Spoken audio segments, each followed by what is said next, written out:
Tonight on Police 10-7, Vanessa seeks comfort in the arms of the law. Or other such place for the purpose of evidential breath test, blood test or both. We follow a Whakatane homicide investigation after a gang member is killed with a knife and a young man shot in retaliation. We arrested 3 members in a car with a sawn-off shotgun who are helping police with inquiries. So tonight, a thief's escape from a moving police car doesn't go to plan. Let me the fuck out of here. Yeah? You're not going anywhere, fella. I give up. I can see it. It's Friday night, and South Auckland Constable Hamish Fordray is following a car that's being driven erratically. He decides to pull it over to check if the driver has been drinking. How you going? Alright. That's good. You got a driver's license on you? No. You got a driver's license? Not on me. Do you have one? Yeah, I got my Yeah? restricted. Okay. You got some ID, something got a name on it? Yeah. The back seat is full of empty bottles, and the driver is very emotional. I know I was driving a bit stupid. I'm fucked though. What was that? On my parents. I don't even want to start, sorry. And Hamish knows he's met Vanessa before. You got all your criminal matters cleared up? Yeah, kind Yeah. of like I'm doing PD and shit, yeah. Yeah. Getting my shit together. That's good. Because you're in that stolen car with, yeah, that's right. Yeah. Remember me from that? Yeah, no, I'm doing PD for it now. I finished PD today. No, okay. Yeah, I am getting my shit together, but I think I might have a warrant out for my arrest. You might? Right, Well, so you better check up. well, we will, don't worry. Please don't say I have a warrant. I don't want to get locked up for the night. I gotta work tomorrow. Please don't ring my boss. Please don't ring my parents. Why would we do that?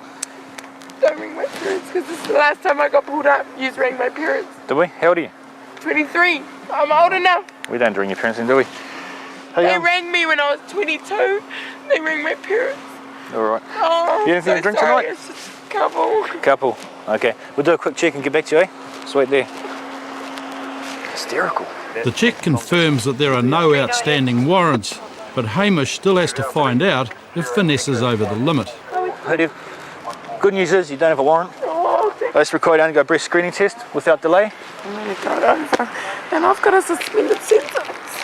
I'm gonna go to jail because of this. Oh my god. You've done this before, eh? I breached PD and I'm doing PD hard out now, but I'm under the influence and I'm Just gonna blow in fail. here. I'm gonna fail.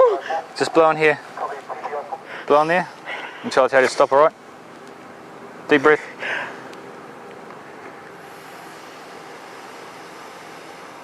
Okay, stop. I'm gonna fail. Oh, talk's good. Okay, see that? It says fail general. It says a fail general. Okay. So now require you to accompany to the Papakura police station or other such place for the purpose of evidential breath test, blood test or both. Do you understand that? Can you take the keys out of my car? Yeah, we'll take the keys out of your car. Just grab a seat in the back of my car, eh? Before I take off, because that's why I jumped out.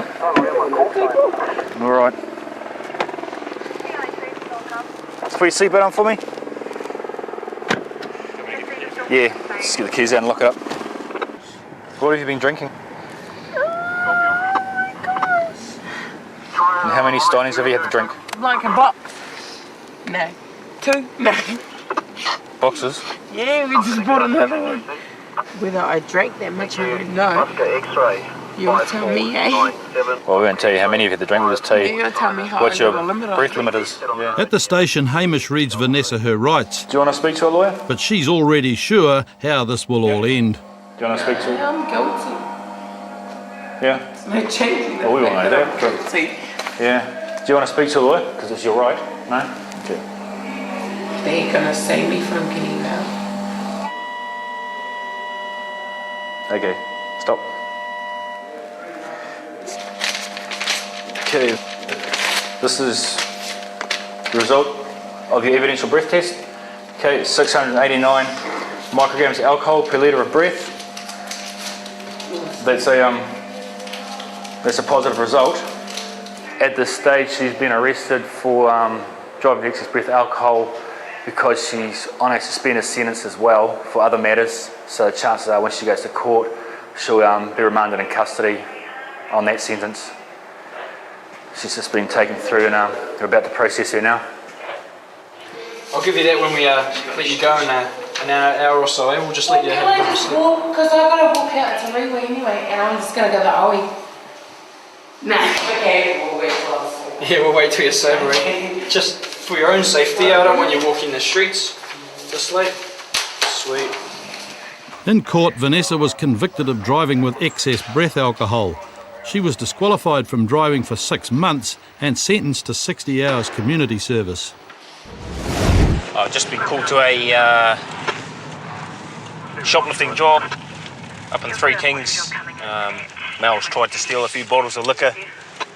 He's playing up apparently, so get there quick smart and see what the story is. When Auckland constables Brendan Young and Adam Keno arrive, they find the drunken thief down a driveway. But by the way he's being treated by his captors, you'd hardly think he'd done any wrong. This is our boy here, is it? It's our boy. I just gave him a cigarette and a can of Woodstock. So What'd you give him a can of Woodstock for? I think there's a bit of charity still in the sky. So you're right. So what was the story? I just saw him and an old lady and a bottle of booze getting dragged. Well, the old lady was getting dragged out of the booze store with him and a bottle of booze. And then he ran across the road and the old lady was screaming, "Stop, stop, stop him." And I tried to stop him and he took a swing at me and then he ended up on the ground. Oh, okay. What were you doing over the bottle store? Well, you've heard the story, right? Well, what I'm asking you what you did. I did nothing, actually.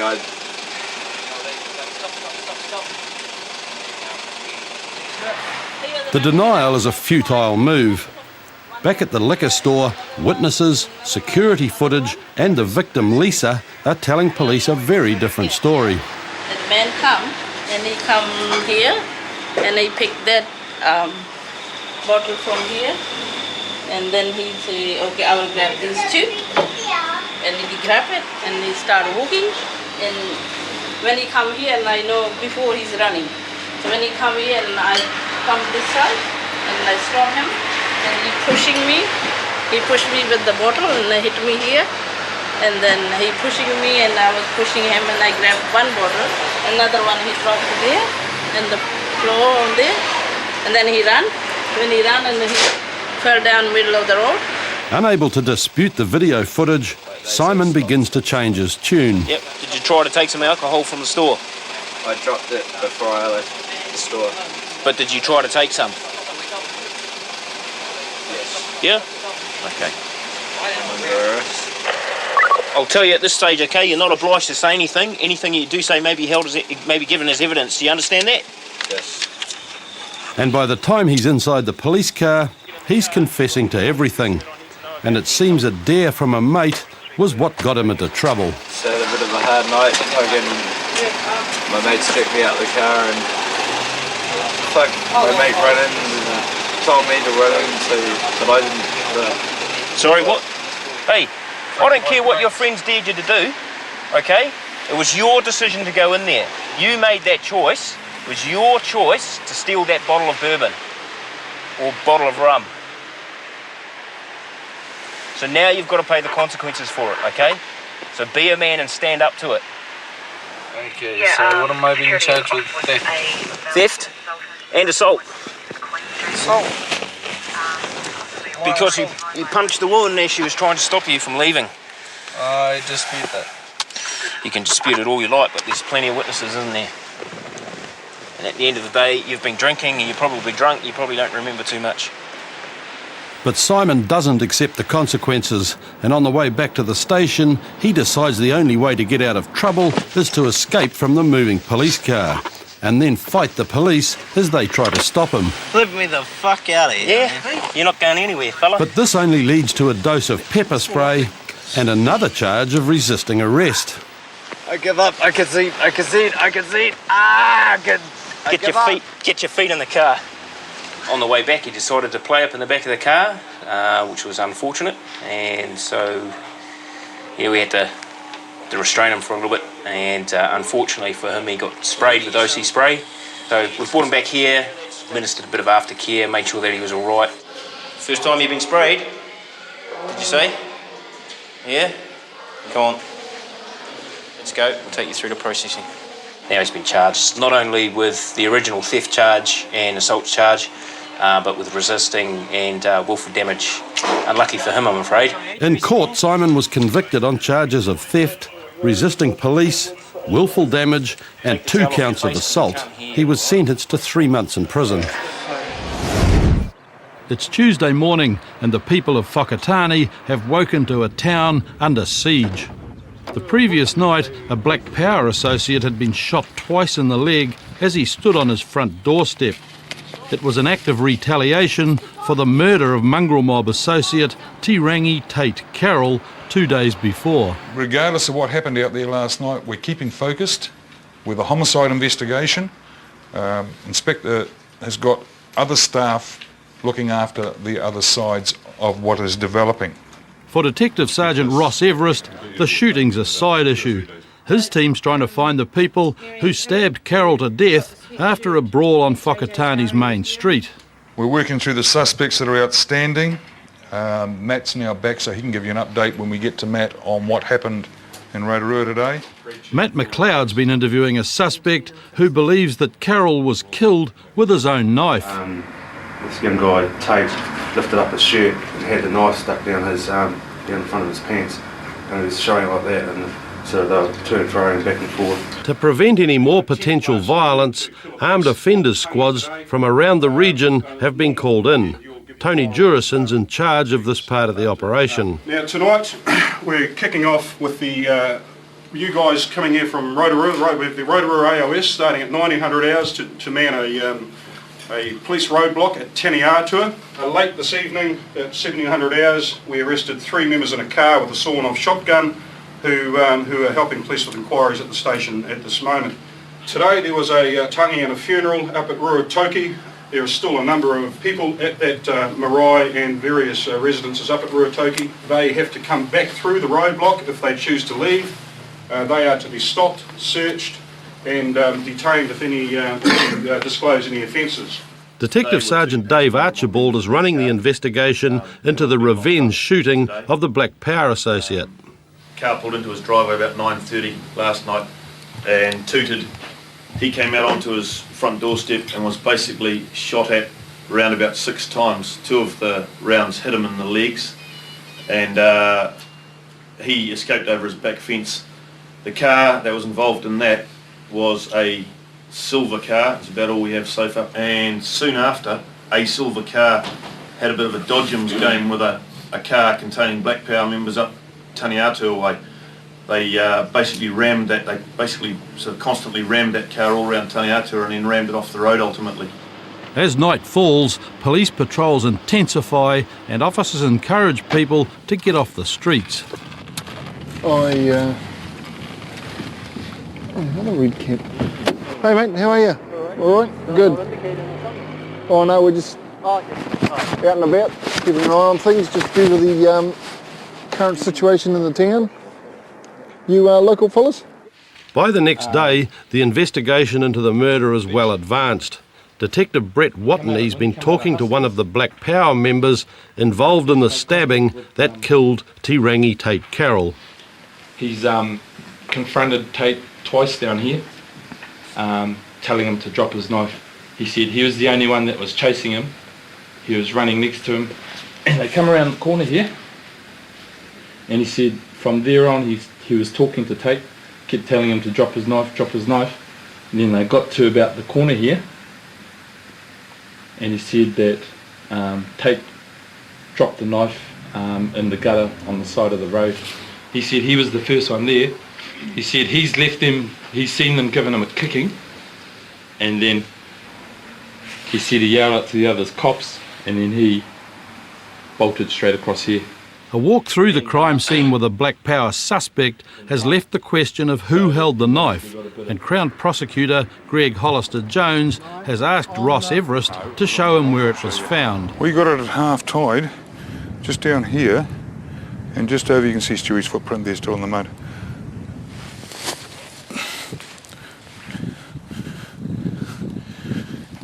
Sitting just down on the edge of the rock there.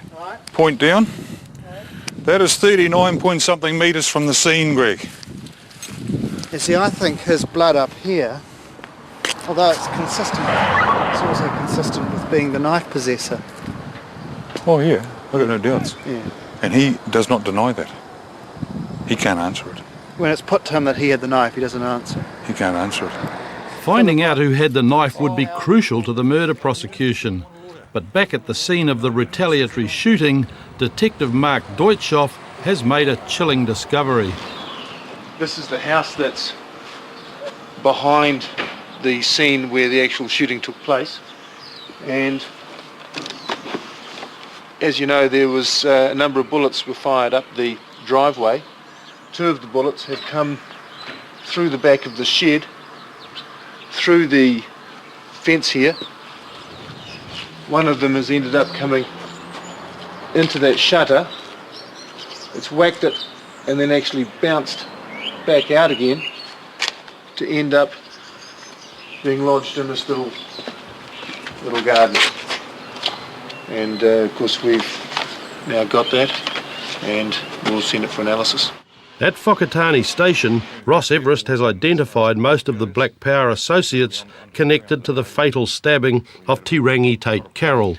The object of the focus now is to eliminate or brick in as many of the periphery as we can and leaving our main targets until later in the week. And in the inquiry into the shooting that followed Carroll's death, there's been a major breakthrough. Mongrel mob member Laurie Dog Davis has been identified as the main suspect, and Maori liaison officer Senior Sergeant Wally Homaha has just come back from a meeting with the Ruatoki Valley community where Davis lives. A lot of people up there are quite pissed off and angry at what's happened up there. The meeting was attended by Laurie Mad Dog's dad. The father is really pissed off about it. He wants to get him today and he's going to work hard. He knows the consequences of us going up into the valley looking for this fella. And the significant thing that he did say was, the police are after you, they know you did it. And he says to him, how did they know I did it?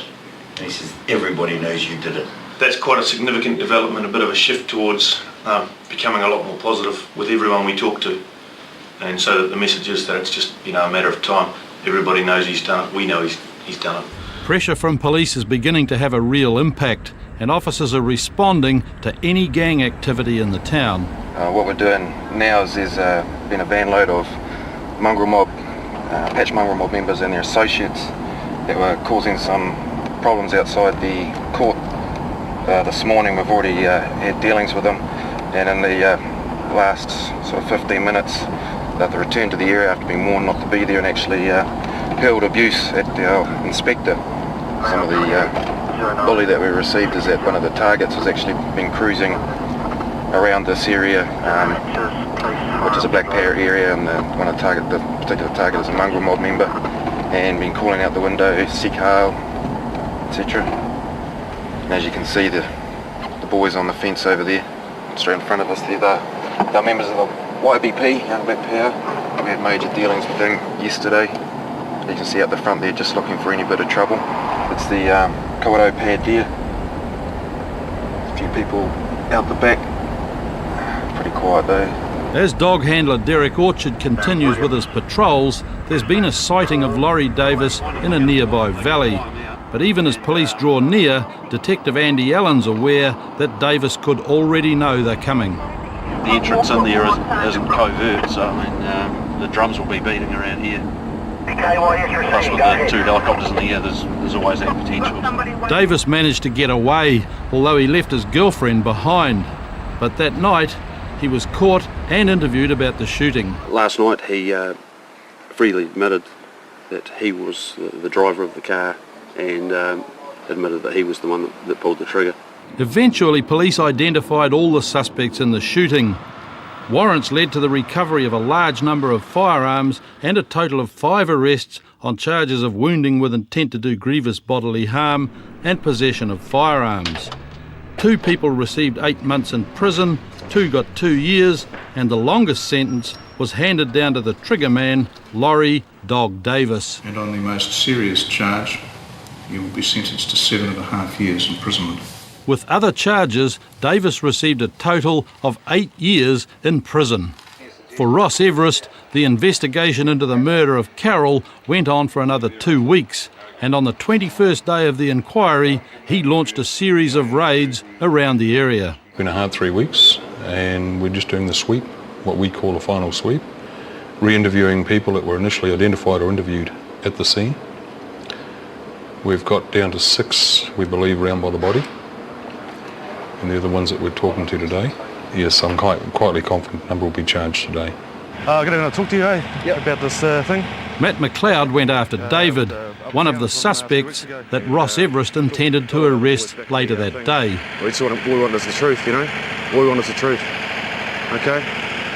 Yeah, I told you all I knew it. Yeah, I know what you told me, that you weren't involved and you weren't, but we've spoken to heaps of people and they'll put you right on it, and I want to get your side of the story and the proper truth now, okay?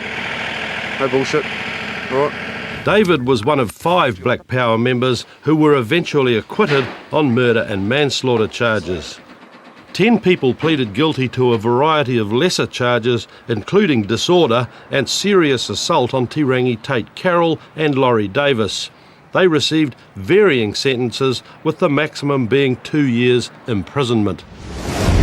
Next week on Police 10-7, South Auckland officers arm up after reports a man's threatened his wife with deadly weapons.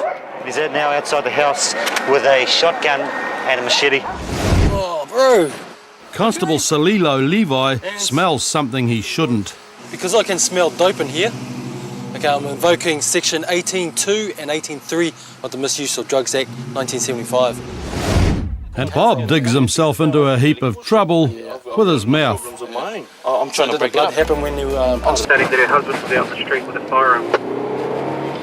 We do not have an address that that female has come from.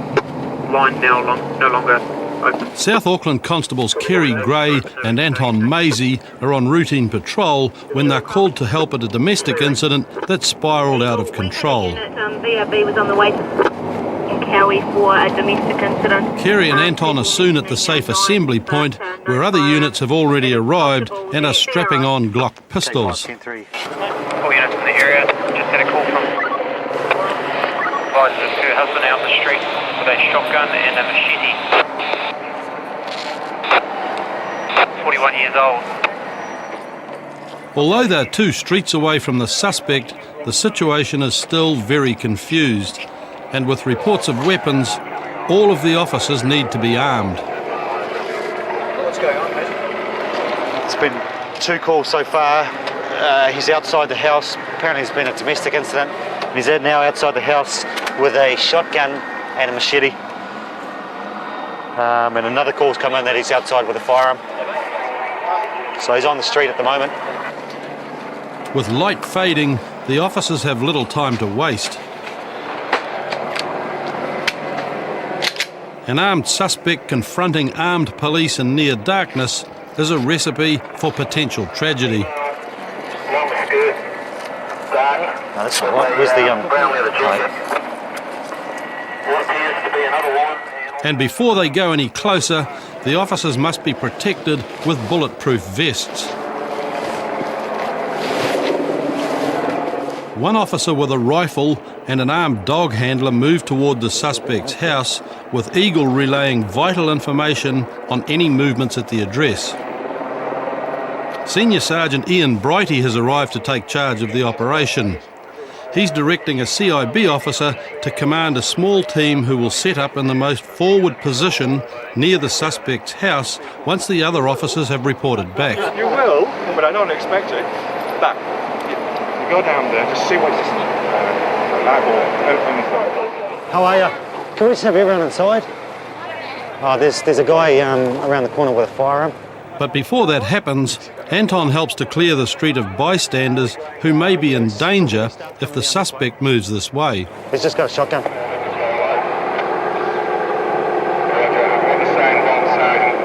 Senior Sergeant Brighty hears from the forward unit that it's safe for other officers to proceed, so the rest of the team move to establish a new safe zone nearer the house. Our main task thing now is to clear that address. As they arrive, an officer from the forward unit appears, escorting a woman away from the area of the alleged offender's house. It's soon apparent that this is Trish who phoned in the complaint. As Kerry and another officer move toward the house, Anton tries to find out from Trish what type of weapon her partner has. One barrel? No, it's 2 barrels. And you put red bullets in it. These big round things. He keeps that gun in his house. He got given it because he's a drug dealer. Like I tried to say to the Manukau police when he beat me up. Me and my husband have had a fallout and now it's time to be a gun war. And I'm the sort of lady that ain't gonna stand to no gun war. Anton's received a call from the officers at the house. They've gone in with dogs and need backup.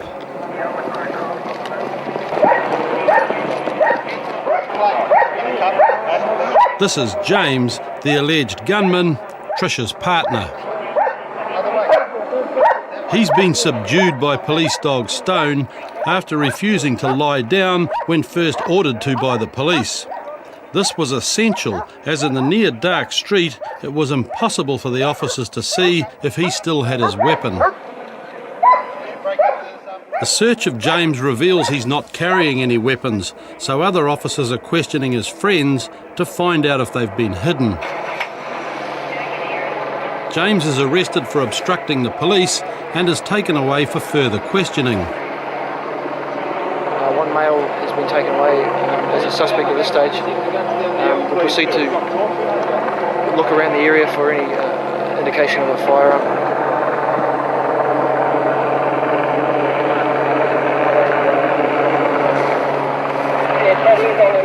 A thorough search of the section and surroundings reveals nothing. Some torches.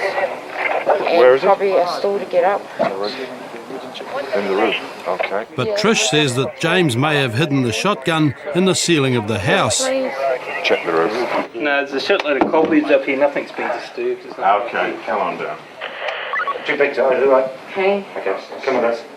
Your dog, or can someone here look after the dog? Oh no, I'll just put her at the back, mate. That's when you guys all ran. I said, put your hands down, lie down on the concrete. That's why he came out. As they leave the house, a witness claims that there were no weapons or problems until the police arrived. What sort of gun was it? They got a shotgun.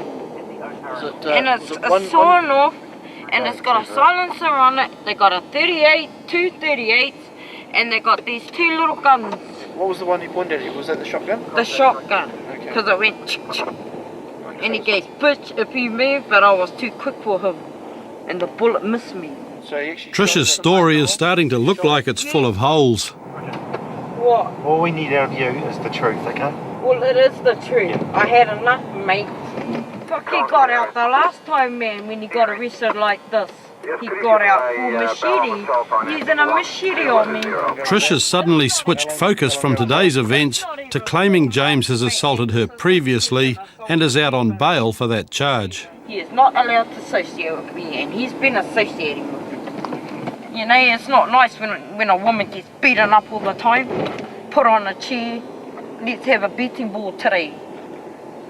I've had enough, man. And by the time they reach the station, Trish has also had enough of talking to the police. I ain't coming, man. Sure. I'm going home, alright? I'm going to walk back out the gate. You're not going to have anything I don't to do with care. him. We just want the truth, okay? Leave me alone. Just leave me alone.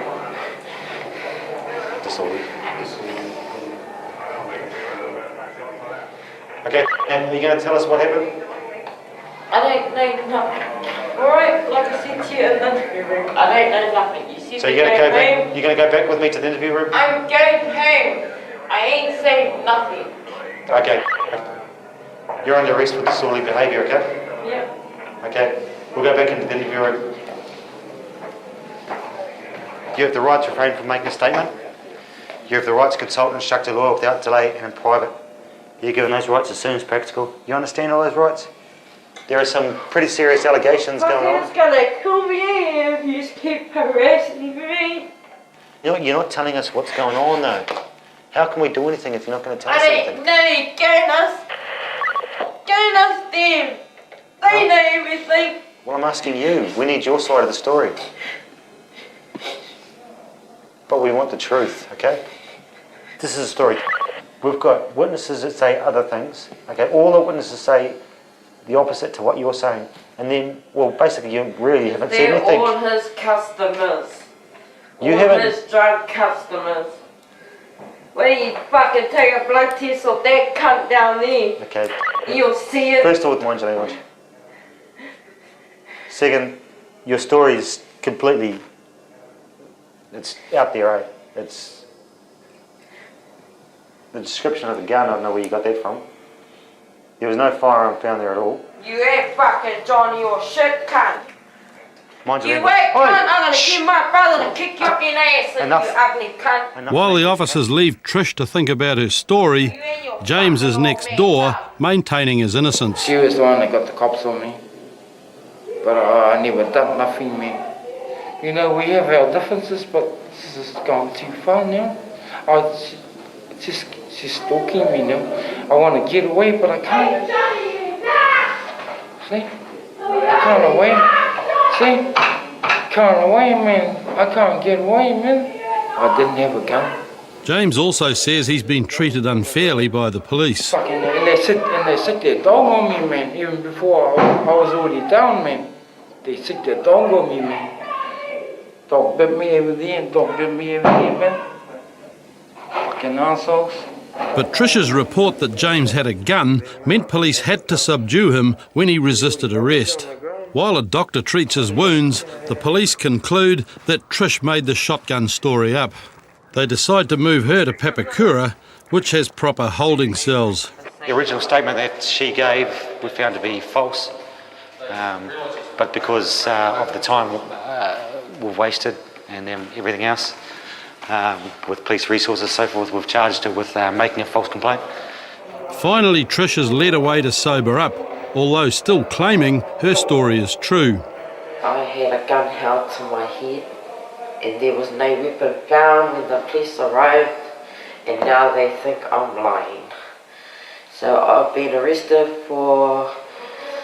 What have I been arrested for, officer? Do you know? Making a false statement. Making a false statement. Later in court, Trish pleaded guilty to making a false statement and she received 12 months supervision. The charge of obstruction against James was eventually withdrawn. Charlie Bravo Yankee. It's late on Friday night and Rotorua constables Salilo Levi and Chris Nen are stopping a driver for a routine check. Oh, bro, what's your name? Salilo smells a familiar scent and suspects Phil and his mate have recently been smoking an illegal Class C drug. Chris, Section 18. Because I can smell dope in here, okay, I'm invoking Section 18.2 and 18.3 of the Misuse of Drugs Act 1975. Okay, so what that means, it allows police to have a look through the car and on your persons if you got any dope on you. You understand that? Okay, now have you got any dope on you? Yeah. You have. How much have you got? Oh, just a little bit of a bullet. Okay, just place that up here. Okay, what else? Oh, that's it. Is that it? Hey! Just a bullet. Oh, okay. Salilo's inclined to believe Phil's claim that the remains of the bullet are all they've got, but the officers won't know if the guys are telling the truth until they've been searched. Any pockets in these ones? Oh, no, These trousers? Just that back one. Just the back one. Okay. So far it's just owned up to this bullet here.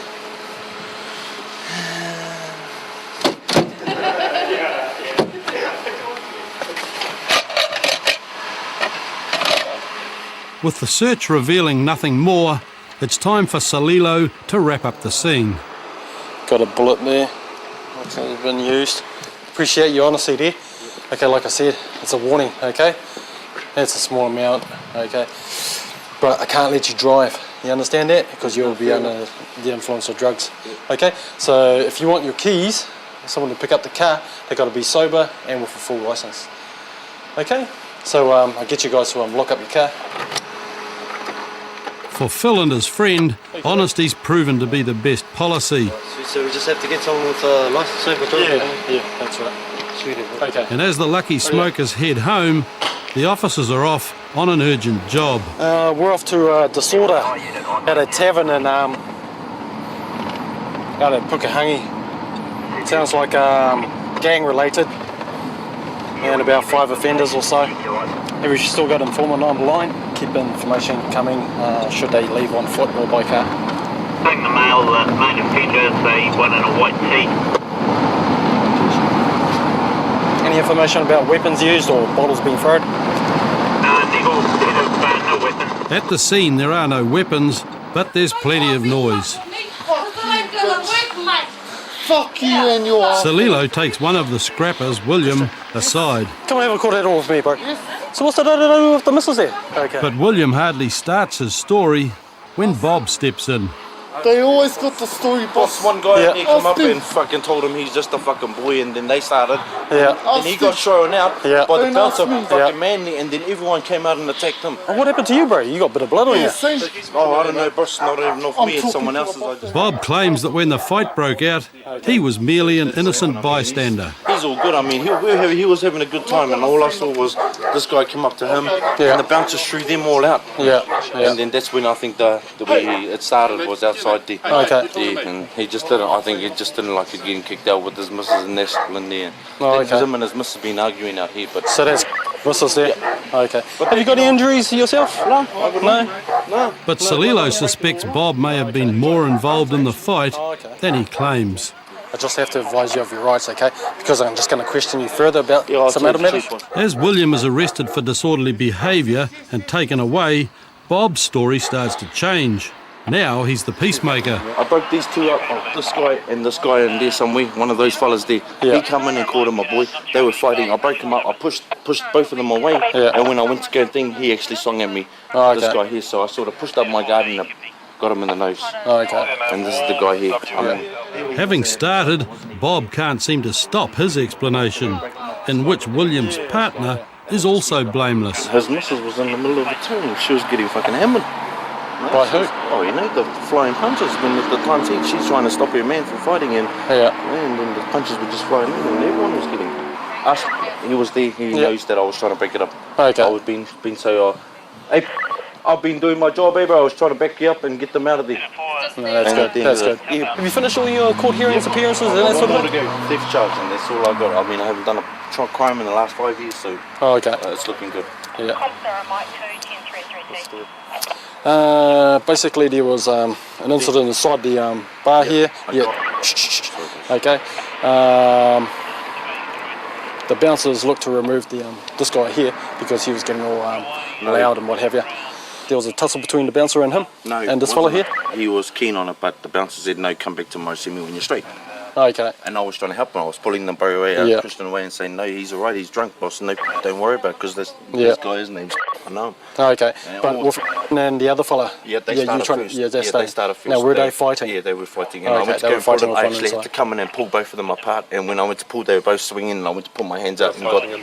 But according to the witnesses Constable Mihi Amo has spoken to, Bob started the whole thing. What's happened is he has actually punched someone in the nose in there for no reason at all. So he's just come up, smashed a guy in the nose. Then they both wanted to fight him outside. And he wouldn't. He just sat down in the bar because everyone sort of jumped in and said, "Stay, you know." Oh, okay. So he can go in for for common assault. Yeah. From what telling me is that they were actually fighting inside, and he was trying to break them up, what have you. And then he tried to pull them apart, and that's where he inadvertently punched a guy in the face. Oh, okay, no, because we've got a couple of witnesses saying the same story as the victim. I still have to question you back at the station, okay? Because from what some other people are telling me, is a totally different story. Well, that's why my partner there is speaking with the bouncer now. You confirmed that I was trying to help him. I wasn't trying to do nothing. When I first asked you, about the blood, you didn't quite know where it came from. No, at the end of the day, I didn't really cause shit. I've got enough problems of my own. So did the blood happen when you punched a guy in the nose? Or? Oh, I don't know. At the end of the day, I just seen his nose bleeding. Boom, they're saying it was me, but at the end of the day, he was already bleeding when I hit him. And I never even hit him. I just went to fucking push him away, and he did the old fucking flew back in. Oh, okay. Yeah, bro, he was trying to fly at me. I mean, he flew at him first. Okay. This old guy here, the old fella, he could be in his old ways. He tried to fly at my... Okay, so he tried to fly at you, but you Well, I had to sort of hold them back like this. Yeah. Hey, I mean, and you probably knocked them in the missus face was there. right in front of me. Just holding out with the fist in The it. missus was right in front of me. I didn't know what the fuck I was trying to do. Yeah. Knows I was trying to fucking help him out. Yeah. And break the situation up. I mean, all I wanted to do was get the guys out of here. William's partner Rose has been trespassed from the pub and let go with a warning. I mean, I know the story, man. He was there. He actually broke it all up. It was me and the guy. But just as Bob's arrested for assault, she arrives back on the scene. I was trying to break it up, babe. Cheer, brother. What's that? Oh, I'm getting handcuffed too because I'm getting charged for when I went to jump in the middle and break it all up. I'm getting charged for assaulting him now. But he went to attack me. So I don't see why he's not fucking even. Now Rose wants to get her version of events across. Like Bob, once she starts, she won't stop. No. Bro, did you not see what happened on site, bro? They come in there, fucking lying, baby. You've been trespassed from here, so move on. I don't care. You've been trespassed. I'm getting arrested for fuck all, bro. They're saying I try to break it up and then I try to fucking assault them. You will be arrested for trespass. Can I not ask you? I haven't asked you to leave. We've already spoken about it, and we've got several... Bob's finally realised that it's all turned a bit serious, but he still thinks he's got one more chance to prove his innocence. I need a subpoena your video camera, brother. Your videotape. You've been asked to leave. If you want to carry this on, even your warning. To leave. Oh, they're not in the lounge bar. Oh, fuck, bro. I'm just sitting on fucking what everyone says then. Bro, I need you to tell them, these cops, that I was trying to break it up, bro. I was trying to break it up, babe. Is Pete the manager? Yeah, bro, and he was right there, and I was helping him trying to break it up, and then the guy attacked me. Hey, I hear. Yeah. Okay. We'll see you later, eh? Back at the station, Bob and William are reunited and put in the cells while Salilo prepares the paperwork. Close the door behind you. Despite Bob's efforts to talk his way out of trouble, he's still going to appear in court. Just charged him with assault on the fellow inside the bar back there. Yeah. From what I gather, it was just a one punch to the face, and a bit of blood was splattered. Yeah. He's admitted to the fact, so quite happy with that. Bob failed to turn up in court the next Friday and was re-arrested the following week. Not guilty all the way. In court, he was convicted and given 120 hours community service. His mate William was convicted and ordered to pay a fine and court costs of $330 plus $1,350 in reparation for the door he'd damaged in the bar. Next week on Police 10-7, a brawl breaks out in Palmerston North. Yeah. Just can't come up. But Jed isn't happy with Constable Denby's help.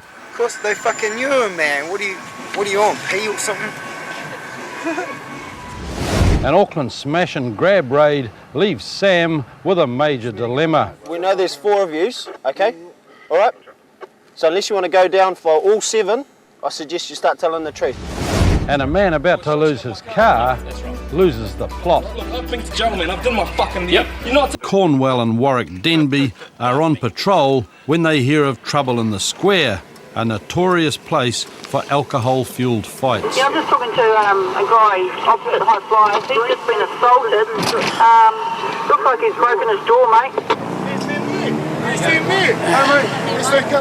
When they arrive at the scene, a witness claims someone from the green car has smashed Wayne's jaw. Right, because it's a clean break. Wayne and his brother Jed are both very intoxicated, and Wayne is bleeding from the mouth. Once they have an x-ray, mate, they'll be able to tell you.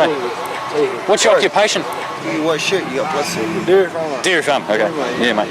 And while they wait for an ambulance, the officers try to work out what happened. Maybe just close your mouth, eh? If your jaw is broken. It is broken, man. Yeah, it's pretty bent. Me, mate. Yeah. The spark appears to have been a common cause of Friday night fights, someone getting smart. He was talking to some people. They were being smart to him in this green car. Yeah. He walked up to him, said, hey, don't be smart, man. This is not the right place. Yeah. Some other fuckwit came up from behind him. Yeah. I was sort of standing like here to here. Yeah. This other fuckwit came in, smacked him. Yeah.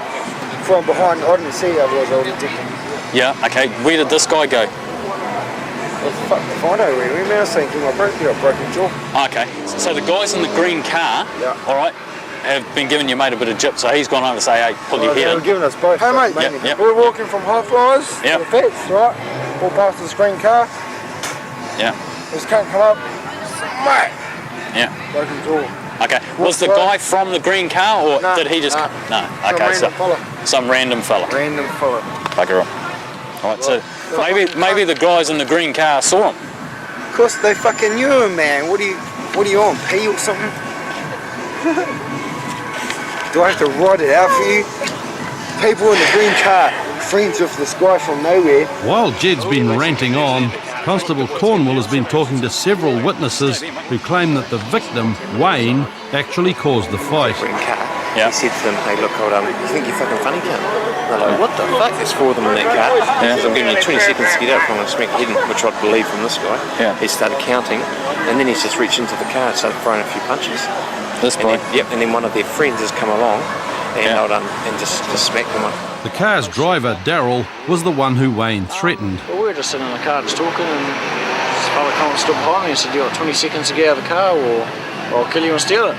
And I thought it was some bit of a joke, really. And he started counting, and I said, what the fuck is this clown on about? He just dove in my window and started throwing punches and stuff. And one of my mates just was cruising from pub to pub and saw him and got out and gave him a good thump, screw in the face. I thought it was quite a good shot, to be honest. And yeah, he just backed down straight away. And then he got his beans. So. With the man who hit Wayne gone from the scene, and Daryl and his friends not wanting to press any charges against Wayne for the punches he threw, there's little the police can do except keep the peace. Right, if you guys just want to, rather than aggravate the situation, if you just want to, more low key. just go away from here because his mate's still fired up like crazy. And you guys are in the car too? Yeah, so he just reached in and started. Trying to kill him. Okay, thanks guys. Yeah, if you just want to bail from here, just. That's cool, mate. All right, thank you. With Wayne on his way to hospital, the officers are back on patrol. And across the other side of the square, Constables Greg Robinson and David Burmeister have heard a report of someone throwing things onto the roof of a house. Copy, is the person still throwing stuff on the roof? MI3, the informant for this job is a 19-year-old female, and this 16-year-old male is her ex-partner. The vehicle left heading towards Gillespie's line. Copy, we're coming from the opposite direction, so we'll go straight to the informant. So apparently the driver of that vehicle is very drunk. Calling I3? Yeah, what direction is that vehicle? They arrived to find 3 girls who claim that Sarah's ex-boyfriend Bart has been threatening them and throwing bottles. Bottles and stuff down there that they've just Whose place is it? It's hers, yeah. That's hers, and which house is it? This one or the back one? You can come down if you go right. And They must have been towards home. And it's definitely this guy? Yeah. Did you see the car? Yes, we did. What was it? In Austin. I'm not sure. I think it's like a 74. What's his name? Yeah. He's been threatening us most of the night. Like saying he's going to kick our heads in and stuff like that. With a description of Bart and his car, the officers are on their way to track him down. No, got him. Yes, good work. Well done. A short time later, the search for Bart is over.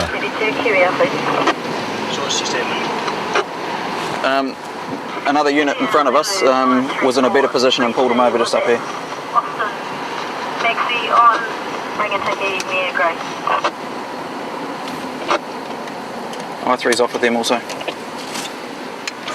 The 1974 Austin Maxi has been given some modern modifications, including this illegal, unsecured racing seat. But Sarah's claim that Bart's been driving drunk proves untrue.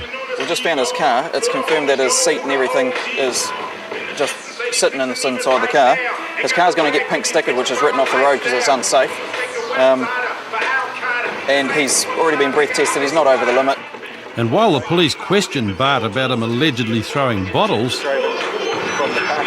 he takes a phone call from Sarah asking if he's having a good night. When it comes to claims of bottle throwing, Bart gives the officers a different version of events to Sarah and her mates. There's more to the story than meets the eye as far as the bottles on the roof. Turns out he reckons it's eggs on the roof, and that his girlfriend was threatening him earlier on in the evening. So we're going to go back there now and just have a talk to her as well. He's been warned for the throwing of the eggs. He's been directed to drive the car home, straight home. He lives on this road, so he's been directed to drive straight home, and that car will have to be checked by a vehicle testing station before it gets another warrant of fitness. And it's got a current warrant. Odd. We've spoken to and he said that you've been threatening him too, telling him that your brothers was to see him, and that you rang actually when we were speaking to him before, asking whether or not he's having a good night. And While the women have been warned for threatening Bart, they still feel they were in the right. The reason why we said that we'll get her brother and stuff is because he said that he's going to touch us and shit like that. yeah, if he starts threatening you, then call us and make a complaint. Yep. Okay? Or you can't go about it trying to deal with it yourself by threatening him back. Okay? It's not the right way to do it. Cool? We would be interested to know if he comes around at all in that vehicle again tonight. Okay? No, he's been told to go home. The car's been written off the road and he's been told to go home.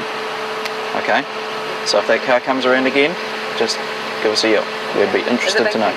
Yes. Okay?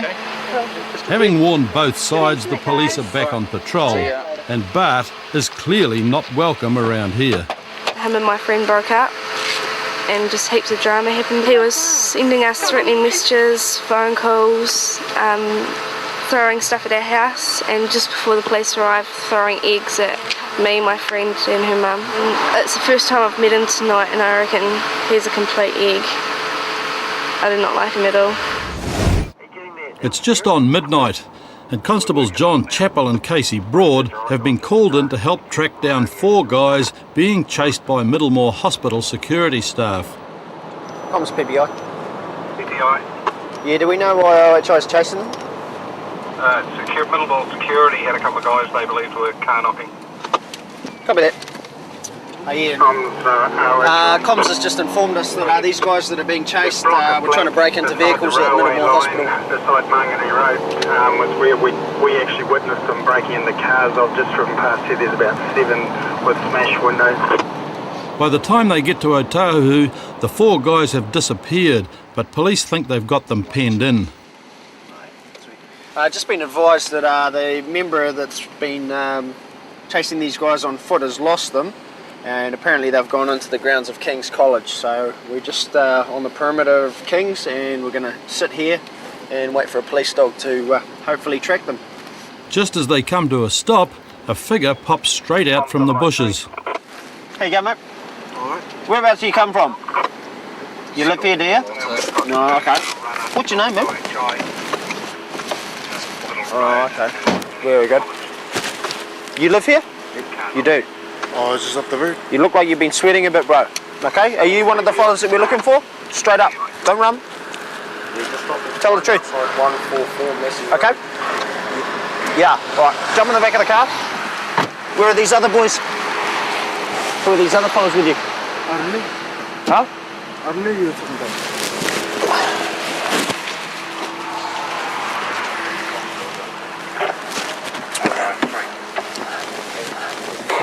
Tell the truth, okay? We know there's 4 of yous, okay? All right. So unless you want to go down for all 7, I suggest you start telling the truth, okay? No, I'm telling this straight up. I was by myself. We know there's 4 of yous, okay? All right. So unless you want to go down for all 7, I suggest you start telling the truth, okay? No, I'm telling this straight up. I was by myself. I just met these up there. Oh, okay.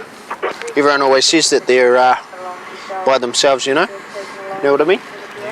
As the dog team prepares to track down the other 3 offenders, Seth is keeping to the story that he doesn't know who they are. Because you told me before that you were breaking into the cars. Yeah, half and half. He's You were? So one story. you're breaking into them all by yourself? No, I was by myself. I just met these up here. Were you breaking into the cars with them? No. So you were breaking into these cars by yourself? Yeah, they were on the other side. What were they doing on the other side? Doing cars themselves. Pardon? They were doing cars on the other side? Okay. Do you want to show me which cars you've done? You want to show me which cars you've done? One up there. Just one? I hear there's about 7. In their attempts to get at things inside the vehicles, the thieves have left a trail of destruction through the hospital car park. Do you have anything on you we should know about? What's down the front of your pants? What's down here? You got obviously something on your... Oh, just my shirt. Oh, okay. Oh, alright. Did you get changed as you were running or something? Yeah. Oh, okay. You like a bit of country? Huh? You like a bit of country? No. Did you get this from one of the cars? Rubbish. Yeah. As Sefer unloads an unlikely collection of classic country, the dog tries to pick up a scent. But although there are a few likely tracks, the other offenders have got away.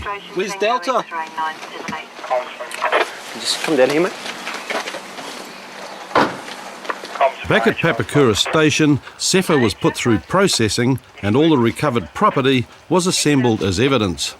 But when it came to a video interview, Sefer was only willing to admit to his own part in the crime. Who are these guys? Because at the end of the... I just met them under the bridge. You met them under the bridge? Yeah. And what did you say to them? No, they was just sitting in. You didn't know them? Yeah. Oh, okay. What did they look like? Oh, they look like young dudes. Young dudes? Yeah. Have you seen them before? No. No? Oh, okay. And they're under the bridge, that's where you met them? Yeah. After a while, it became obvious that Sefer's story wasn't going to change. So we're probably looking at charging him with 6 charges of unlawful interference with a motor vehicle, as well as a further 2 of being unlawfully on property. He admitted to us that he went into people's properties in an attempt to run away from us as we were chasing him. So he'll be charged with that and taken through to Papakura for court tomorrow. Sefer appeared in court the next morning and was given strict bail conditions, which he immediately broke. He was then remanded in custody until his appearance on 2 charges of theft from cars and 1 charge of unlawfully being on a property. He was convicted and sentenced to 6 months in prison. Spin back round that way. It's 3:30 a.m. in Auckland's Karangahape Road, and constables Ben Butterfield and Nathan Bland are trying to track down a Subaru that's been seen driving around erratically. Is that it there? Is that it? Yep. Sure. People inside? Yes, champion. Tango Romeo 3288. While Nathan speaks to the driver, Ben questions the car's owner. G'day, how's things? Want to come chat to me? What's up, sir? G'day, how's things? Is this your car? Yep. What's your name? Sweet. How long you had the car for? Started the year. Oh yeah, nice. Sam's recently moved to Auckland and he and his mates have been out for the night. Champion. What are you guys doing for the rest of the night? Oh, probably go home now since you guys got us. What do you mean, got ya? Sam admits that he's been drinking, which is why his cousin Mark was driving. Cousin's on the limit, so he'll probably tell us to go home. So yeah. Was it? Yeah. Has your cousin been drinking? Not over the limit. So I'm not driving. But Mark's just done a breath test, and the result is sobering. Cool. What's that? I just come back with us. Oh, champion. He's over the limit and will now have to go back to Central for an evidential breath test. She hasn't got a driver's licence? Yeah, that's got a licence and sober. None of them? He's not sober either. Give us the keys. Fuck it up. It's already parked up. Where are the car keys?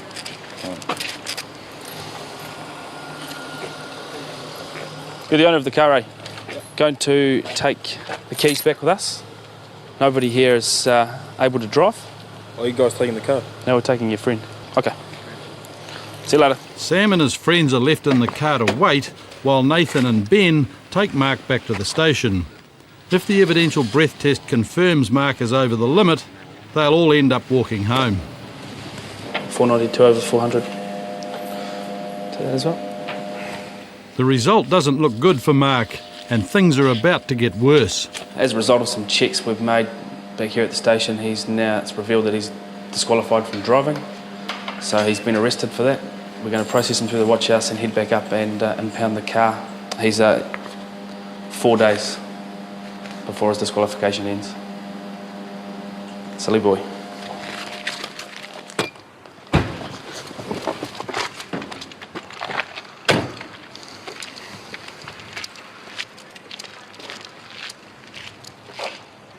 G'day again. Fortunately, we got some bad news. Your friend's a disqualified driver. Yeah. We're impounding the car. Oh, I don't think so, mate. I need this car. It's getting impounded. No, I don't think so. Yeah, it is. You don't have a choice about it. We're impounding now. Tow truck's on the way.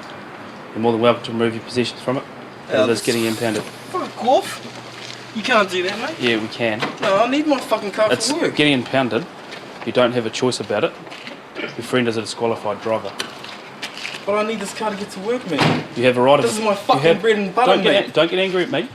This You're is only my bread you're and only butter going to to get work. yourself You're in gonna cost trouble. me my job. You're only going to get yourself in trouble, and you don't want to do that. What do you mean you're getting myself in trouble? Well, this is my don't car get to get me to angry. work. Don't get You're angry gonna at cost me. me my job, my house, and everything. Don't get angry at Just me. for my car to go to Don't fucking get angry at impound me. When you're a disqualified driver, Yeah, the I know car it deals you're with a driving... fucking disqualified driver. You take the car, goes in the fucking impound for a month, pay $300 to get it out. That's right. Yeah, well that's not fair. That's what's happening. Fuck off. You can't take my car. Yeah, I can. If you try to stop us, I you'll will be try to arrested. stop you. Why is that? Because it's my car. I'm telling you it's I impounded. paid my fucking money for this car. I'm telling you it's impounded. If you continue to play this, I will arrest you. Arrest me for what? For obstruction. For obstruction of my car. Yep, that's right. Nah, that's not fucking right. Look, I've been to jail, man. I've done my fucking... Yep. You're not taking my fucking car, I am taking your man. car. You're not taking my car. I am taking your car. You don't have a choice about it. Well, then go ring my boss and tell him I'm not coming to work because That's I got my fine. car. Go on then, ring him right now. No, I'm not going to ring him now. That's What? your fault. That's your problem, not What do you mean mine. it's my problem? That's not my problem. Your car's being impounded. Yeah, that's not my problem then. Don't get angry at me. That's not my problem. Suggest you walk away. Take your possessions you need. A tow truck is on the way. You don't have a choice about this. Arguing with me is not going to make things any better for you. But this is my car. Yep. Your friend was a disqualified driver. Well, I didn't know that. You have a right of appeal. You can go down to the station and appeal it now if you want to. That's going to still take a fucking month. So by the time that's all done, I still have to pay my fucking car to get out. So I'll explain what's happening. There's no option. That's what's happening to your What do you car. mean there's no option? There is option. Cancel the tow truck, leave No. it here, until I No. fucking get a full license driver to come get No. my car. So how the fuck am I supposed to get to work? I don't know. So I've got to go down to court and go in front No, of the judge to the police. They have pre-formatted forms. You fill out all the grounds you've outlined to me now. The fact you need it for work, the fact you didn't know he was disqualified, and you fill it out. It then goes to a senior sergeant at the station who either authorises or declines the appeal. Okay, that's how it is. That's gonna take ages. Getting angry at us now isn't going to make anything better for you. It's not up for discussion. I've explained to you what's happening. I've explained your avenues of inquiry from here. You're more than entitled to remove possessions from the car, but the car is coming with us. Sam's car was impounded for 1 month, and his cousin Mark was charged with driving with excess breath alcohol. At court, he was disqualified from driving for another 6 months and fined $680. The police are unsure if Mark helped Sam pay for the impound charge. Next week on Police 10-7, a pair of suspected handbag snatchers struggle to get their story straight. He's told me something completely different. He reckons you're the one who picked it up. Two Invercargill guys bent on revenge tracked down the wrong man, but beat him up anyway. All I say is it's in the wrong place at the wrong time when everything happened. And a street brawl in Rotorua proves to be a family affair. So you call yourself a fucking uncle and you hit your niece? Press and Steve Sutton have been called to attend to reports of a fight. 3 people having a fight outside in an address in 4 block, and one of them's bleeding, so we're going to go and check it out. When they arrive at the scene, the fight's over, but 2 men are still arguing, and the topless man, Nigel, claims he's been attacked by Derek. Get on your knees. Get on your knees. I don't care. Stay there. Yeah, we'll sort it out. Go over here. After cautioning the pair, the Steves try to work out what's gone on. It appears that the fight started after a dispute between family members. So you call yourself a fucking uncle and you hit your niece? Shut up. Hey, keep quiet. You hit your niece with a stick, boy. Derek's claiming that Nigel insulted and hit his partner, Angela, but Nigel is the one who's wounded and says he was attacked without warning. Roll over, roll over. Only because he was trying to sleep and he came in and started spraying. Where you cut, mate? Where's the cut? I just had to stop him from hitting me. How did you cut yourself? I'm hitting him in the a tea towel or something, or just... because he wouldn't stop hitting me. He punched me about 10 times. Thank you for the And I was just trying to sleep. Back in my car. No, you can't. You had your chance. Turn around. Get to the back of this car. Leave her alone, miss. I can walk myself. I'll walk you. It's not like I'm going to run away or anything. I don't care. I'm walking you to my car. Now get in. Hey, I can fucking move over, man. Fuck's sakes. Anyone who think I'm fucking epileptic? What was that? Because you're trying to move me. Damn right I'm trying to move you. I'll put you in the car so you don't fall out. But don't get out. Oh, my fall out. No, you're going to find out what's happened first. Who's this guy? My boyfriend. Where's he come from? He just lives down here. We were just off to my house. And what's this all over? Oh, apparently this one ended up, my uncle, he ended up calling me a slut and my one didn't like it. Oh, okay. He stepped in to sort it out. Where's he from? Oh, he goes with his mother. This is ongoing, eh? It's not the first time this has happened, eh? You okay? Yes, and when he threw the wood, it hit me instead. Who threw the wood? My uncle. While Angela gives her version of events, Steve's been talking with Nigel, and the two officers compare stories to work out who's to blame in this confused family feud. So this guy's been in bed by the looks of it. That's your boyfriend, is it? No, he's my uncle. He's a boyfriend. He's seeing his mother. I told you that was... Yeah. Derek's mum, Brenda, arrives on the scene to take care of her partner, Nigel. What's happened to you? Yeah. But just as the officers think they've got it all figured out, another man, Bobby, appears. You been fighting with the chief? No, nobody. You got blood all over your face. Me. Yeah. Oh boy. Well, I'm not talking to anyone else, eh? No. You won today? No. You sure? Yep. Breach of bail? Nope. You been fighting? Nope. How'd you get a blood face? Did you cut yourself shaving? I've got no bleeding face. You have? That I know. All you guys have been fighting with either one of these two guys. Oh, that's their problem, sir. And it's not mine, you know. Despite Bobby's claim he's not part of this, he's got blood on his face, and further questioning reveals he was involved.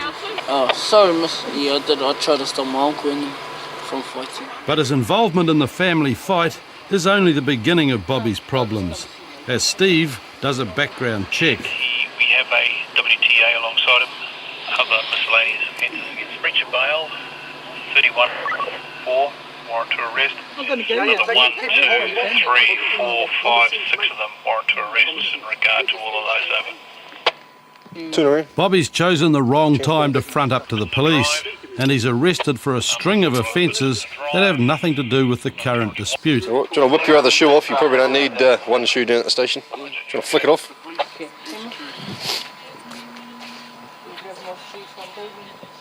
Either go and grab another shoe or take that one off. No point in having one at the police station. Problem solved, eh? Move over there, chum. And he's placed in the car with Derek, who's been charged with disorderly behaviour. Can I just check your back? Just want to make sure you haven't got any puncture and all that. With two guys arrested already, the officers need to decide if Nigel's going to join them. You sorted your hand out? Yeah, I'll make sure you get the keys before we go. Good luck. It's drying up. We need to get it stitched, eh? Self-defence, boss. I think we go with what we got. I was self-defence. What do we got? With Brenda backing up Nigel's claim that he was defending himself after Derek threw the first punch, Steve decides to let him go. Steve, Sam can take them back, statement. We'll take these two back and go from there. Okay. And while other police take Nigel and Brenda to hospital, Steve and Steve take Bobby and Derek back to the station. Bobby was held overnight and taken to court the next day to sort out his outstanding warrants. When Derek went to court, he was convicted of fighting in a public place and fined $330. It's late on Friday night and Constables Lee Wakefield and Conan Hennessy are responding to a call from the Globe Bar in Auckland's Derby Street. Hey, mate. You guys call us? What's happened? We've had a purse got someone tried to smuggle a purse up. This guy there who's just crouching down. Yeah. It's the one that's involved. He was the one that was carrying it out. Yeah. It's got some Irish girls' bank cards, credit cards, all that sort of thing. Oh, okay. And they tried to tell us it was their sisters. Oh, okay. But it's obviously not, because they're Māori and she's Irish. Fair enough. Have you got the girl? We don't know where the girl is, but I've got the bag Okay. inside the bar. Okay. But, probably pay to talk to the bouncer over there because he was there at the time. Okay, sweet. Cheers, mate. Paul and Frank, the two guys accused of stealing the bag, are being watched by the bar's security staff. Hey, mate, what's your story? Just said that his sister lost their bag and we were taking it down to her. Is his sister Irish and white? I wouldn't know, mate. He just goes, let's go and take my sister's bag to her. Your mate told you that the bag was his sister's? His sister's, and he said my sister's down at Coyote Bar down the bottom of Queen Street there. Yeah. And he goes, we've got to go take it to her. So I go, sweet, then let's go. Okay. And then the security stopped us. I was like, well, what's going on? He was like, oh, you stole the bag. And I was like, I didn't steal any bag. Yeah. It's his sister's bag.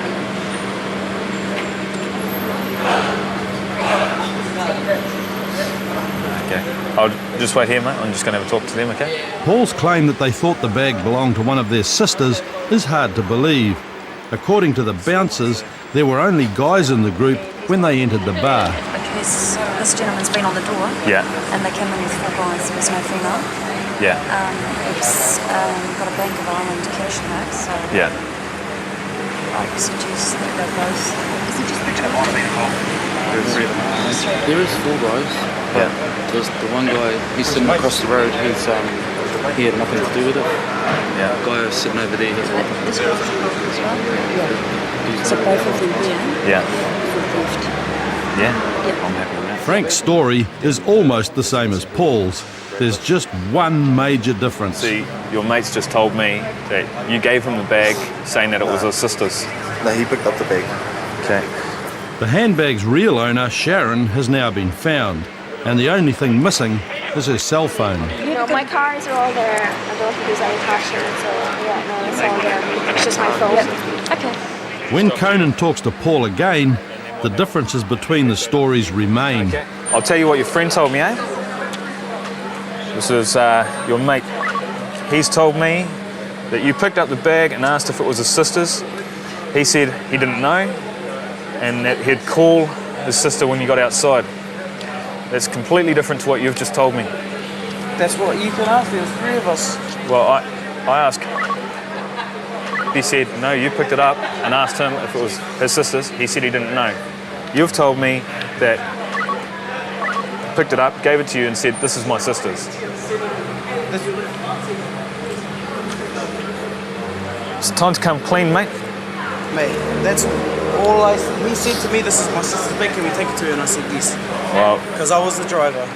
Okay, he's told me something completely different. He reckons you're the one that picked it up and asked if it was his sister's, and he said he didn't know. And you've told me that he knew it was his sister's. Okay, let's go back and stand over there.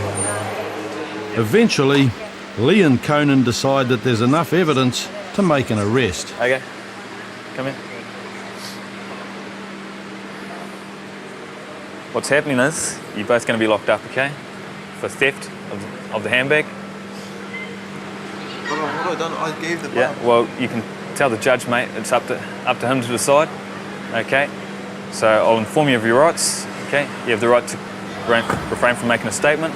You have the right to consult and instruct the law without delay and in private. You'll be given the opportunity to consult and instruct the law without delay and in private as soon as practicable. Do you understand this? We're going to pain, you shouldn't be here too long. Oh, you'll be out of here well before then. Yeah, get out, Blake. Pretty chilly in here, mate. Yeah. Cheers, bud.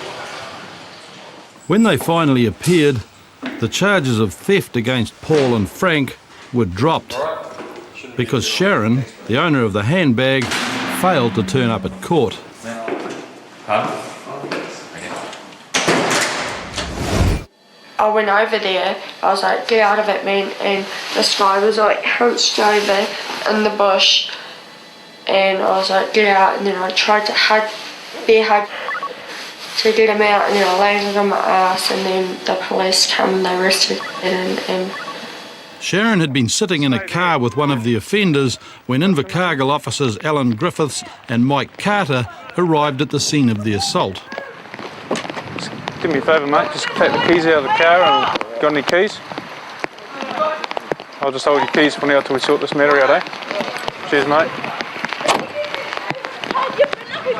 As well as the people in the car, there's also male and female suspects on the lawn. Who's the victim? And up by the house, Mike Carter finds a badly beaten man and a young guy wielding a splitter. Griff, just keep an eye on that. No, Hannah! Hey. Not now that the cops are here. Shut up!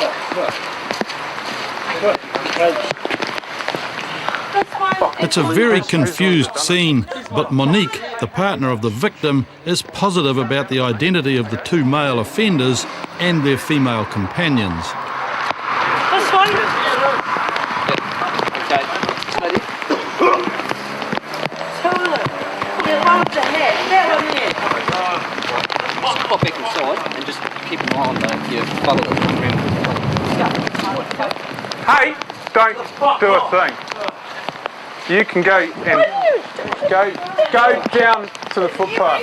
Get down to the footpath. Just wait, mate. That's all right. Fuck you! Come here. As police try to keep the two sides apart, Robert, the victim, is struggling on the ground with serious injuries, and an ambulance is already speeding to the scene. Yeah, comes over. And he's got quite serious facial swollen eye. He's just been dealt to by at least 4. We've got keys to the vehicle, they're staying here at the moment. How do these people turn up here? I don't know, but it sounds like your son might know. Hey, what's your name, sir? Hey, Carlo! Hey, let me do me a favour. What? Just, can we get him inside out of the rain, okay? Because otherwise it's going to get really wet.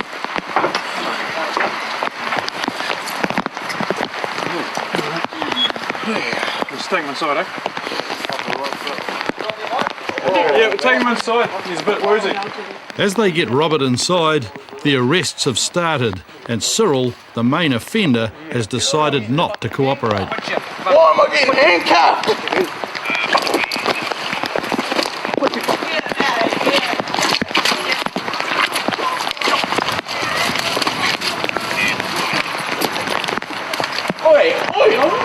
I'm going to spray you. Pull your head in, okay? I'll stand on you. No, you're not. You're going to do it on the ground, okay? You're going to do nothing. Relax. Roll onto your stomach. Roll onto your stomach, okay? Ah, fucking Don't struggle. I'm not struggling. Give us your arm. Cyril's claiming the victim's stepson, Nahana, has stolen a car stereo from him, and they've only beaten up Robert because he got in the way. Cyril's younger brother, Charles, was also involved in the attack. What was it for, man? Can you tell me what was that for?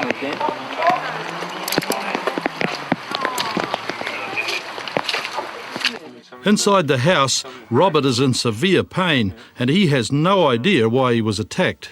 He's gone outside after he's hit a scuffle, and I've been putting a boot in. Okay. You stay with him in Yeah. the meantime and look after him. Yeah. Keep everyone inside. I'll give Yeah. Okay. Yeah, how's your jaw? Oh, yours fine. Oh yeah. What about your mouth? You got a bit of a top lip. Yeah. Lip's fuzzy. Okay, but top lip's quite numb. Oh yeah. Yeah. Okay. I'll be truthful with you, man. It's very swollen. Yeah. Okay. Your eyes are both pretty well done. Okay. Did you see them when you went out to the truck? Yeah, it's just about to Yeah, started. Yeah. And what, they pulled you out of the truck or were you outside the truck? Oh, just sitting there. Yeah. So it was two guys involved. Yeah. They dragged you out of the truck. And they started by punching you. Whether they, yeah. And that was while you're down on the ground, or were you standing up when they started? Yeah. Yeah. Yeah. Okay, we've got ambulance staff here right now, okay? So they're going to have a look at you. He's had a punch in, kick into the face. Just before you were saying he's got a bit of a sore jaw on the right hand side. You've got one sore there, so apart from your face, what else is sore, if you can tell me? Okay, right, cool. We're going to pick you up in a minute, okay? Just going to close this thing up. Okay, that's cool. Right, you ready? Okay. Just one, stand. Go. Okay, you're right. How do you feel standing? How do you feel standing? Okay, right. Just keep your eyes closed. And we're gonna walk you to the door. You just walk with us, man. Yeah, stay with me. Stay with me. Okay, we're not going to sleep just yet, okay? Low police have already arrested 2 guys. There were also a couple of females involved in the attack. So the girls came out of the car, or? Yeah. Nehana, the victim's stepson, had been standing on the front porch with a log splitter in his hands when police arrived. So were they grabbing at the blokes to get them off, or were they just yelling at them to leave them alone, or? Oh no, the girls were saying that they were trying to pull them off, but they weren't. Okay. They were trying to stop them. They said they were trying to stop them, but they weren't. So what were they doing? I don't know. They were just standing there. Okay. When I came out, they were just screaming. Whereabouts, when you first went out, whereabouts were they first? They were down there at the end of the driveway. At the end of the driveway? Right, just by the truck. And then they gradually worked up? Okay, with them still getting kicked at the same time? Yeah. Okay. It seems that while the females did a lot of shouting, it was only the guys who did the beating. Trousers off. Trousers off, not on TV. No, I won't get that on TV. The 2 offenders went to the house to deal with the victim's stepson, Nehana, because they suspected him of stealing their car stereo. I walked up my driveway on a Saturday morning, 9 o'clock after work night shift, and my boot was open and my driver's door, passenger door was open, and my stereo and my car was gone, and I went there to get my stereo back, and I was told it was where I went. But the fact is, they've beaten up a guy who had nothing to do with any theft, although this doesn't seem to matter much to Cyril. But I mean, you fight to win, don't you? I mean, I was fucking angry as shit. The guy stole my stuff. No, I put him in hospital. He went to hospital because he might have thought he needed to. I mean, I had plenty of hidings. I've woken up, my eye can't even open. My nose is that fucking swollen. Can't even breathe through it. A lot worse than what that fella's got. But Cyril and Charles's casual attitude to violence won't go unpunished. Their female companions have given witness statements against the pair. All 3 have stated that both of these young males have been kicking the victim repeatedly to the head, back of the head, facial area and ribs, and have been stomping on his head whilst he's lying on the ground. As a result, they are both being charged with assault with intent to injure. They are being held in custody at the Invercargill Police Station and will be appearing in court tomorrow morning to face these charges, which are quite serious. Robert was released from hospital the next day, and both offenders eventually pleaded guilty to assault with intent to injure. Cyril and Charles were both sentenced to 18 months in prison. Come around to the right. But on the night, neither seemed to accept that they'd done anything wrong. All I say is it's been the wrong place at the wrong time when everything happened. Punch up someone on in the south. Going to court tomorrow. Hardly seems fair to me. Keep going, keep going, keep going. Yep. Yeah. Fail. Mount Wellington officers Regan Burnett and Natalie Brown have stopped these guys after warning them only a few minutes ago not to drive because they're drunk. But it looks like the warning fell on deaf ears. Right, chuck us I those asked you keys. guys if you were alright to drive. Why did you tell me that you were? Yeah, alright. Obviously not. He's just been EBA'd. Having failed the breath test, Jacob decides the best thing to do is talk his way out of trouble. But he just can't seem to get his head around the simple stuff. First name? What's your date of birth? March what? 8. Yep. 96. 96? I mean, yeah. Jacob's so drunk the only birth date he can come up with makes him 12 years old. But he seals his fate when he brings a roadie on the trip to the station. Got anything else on you? In the back of the car? No, bottle. This is my bottles. Sorry? This is my other bottles bottle. Well, how did that get in our car? Is it? How did his bottle get in our car? This is my other bottle. Yeah, how did it get in our car? Because you're the only one who's been in No. Well, he's the only one, you're the only one sat in the car. No. My other bottle that's over there is the only one. Sorry? My other bottle? Your older brother hasn't been in our car. So how did his beer bottle get into our car? You're the only person who's been in our car. My other bottle, the one the first one that told me to drive in the car. This. Go over to our car and get that beer bottle out. It's either a confused effort to fool the police or a foolish effort to confuse the police. But either way, Jacob's starting to irritate everybody. Is this your actual name then? Do you have any idea on you at all? Sorry? Is this your name? The name you gave me 5 minutes ago? Is that you? No. If that's I not was you, asking- you can be charged, and you will be charged with giving false details, being the driver of the vehicle. This is my name. This is my real name and my real address. So why didn't you just say that that wasn't your real name? No, I didn't decide. You just said that wasn't you. That's my real name, boss. Okay, so if I look up on the system, there's going to be a photo of you under that name, is it? Yep, that's my name. Okay, Real if you're name. lying to me, you're going to be charged, Yep. all right? Yep. When an attempt to blame his older brother fails, Jacob's next trick is to claim he is his older brother. So this is you? No. My name's... Sorry? Why have you just told me twice that is your name? No. I didn't tell you the name. I'm just like straight up to you. This is my real name.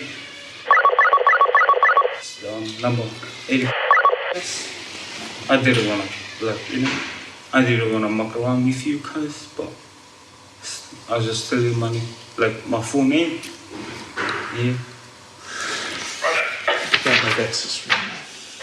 So you did give false details on the roadside, did you? You gave us your brother's details, didn't you? No, I just spoke with my brother. It's not me. When I asked you what your name was, Yeah. you didn't give me this. You gave me that name. Who is that? Who is that? That's my brother's name. That's your brother's name? Okay, he can be charged with giving false details. You're going to be charged with giving false details. But You're you going have to be to charged send with this and I asked you for your name. All you have to do is give us your name. Now that police have his real name, Seth's still going to try a few more tricks, including the pretending to blow in the tube trick. You're just going to take one big breath, blow on that, till I tell you to stop, okay? Go.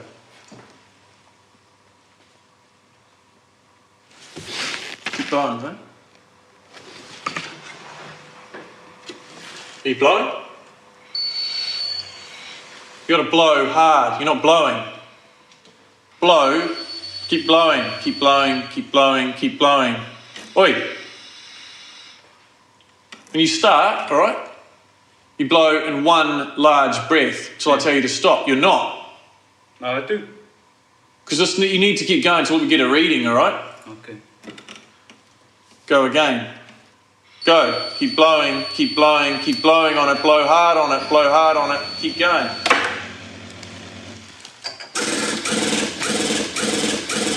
It's 978. 400's the limit. So you're over twice the legal limit. With nothing to lose, Seth gives it one last shot, but by now the police have reached the end of their patience. No, but that's not me, bro. That's my other brother that was doing the damage. It's not even me, bro. You were driving. Huh? You were driving the vehicle. It was the same thing. This my brother was driving the vehicle. You're now saying that you didn't drive the car? No, this my brother was It's driving. funny because I saw you get into it and drive it away in front of us. No, basically. No. I think I've had enough of your lying for one night. This is the 4th time you've been caught drink driving. And you're over twice the legal limit, and you're a disqualified driver, and you gave us false details. Seth is not only twice the age he claimed to be, but he's 2.5 times the legal limit. This would lead to his 3rd conviction for drink driving and one for driving while disqualified. He was sentenced to 14 months disqualification, 1 year's intensive supervision, a compulsory drug and alcohol program, and 4 months community detention. Not a very good night for you, is it?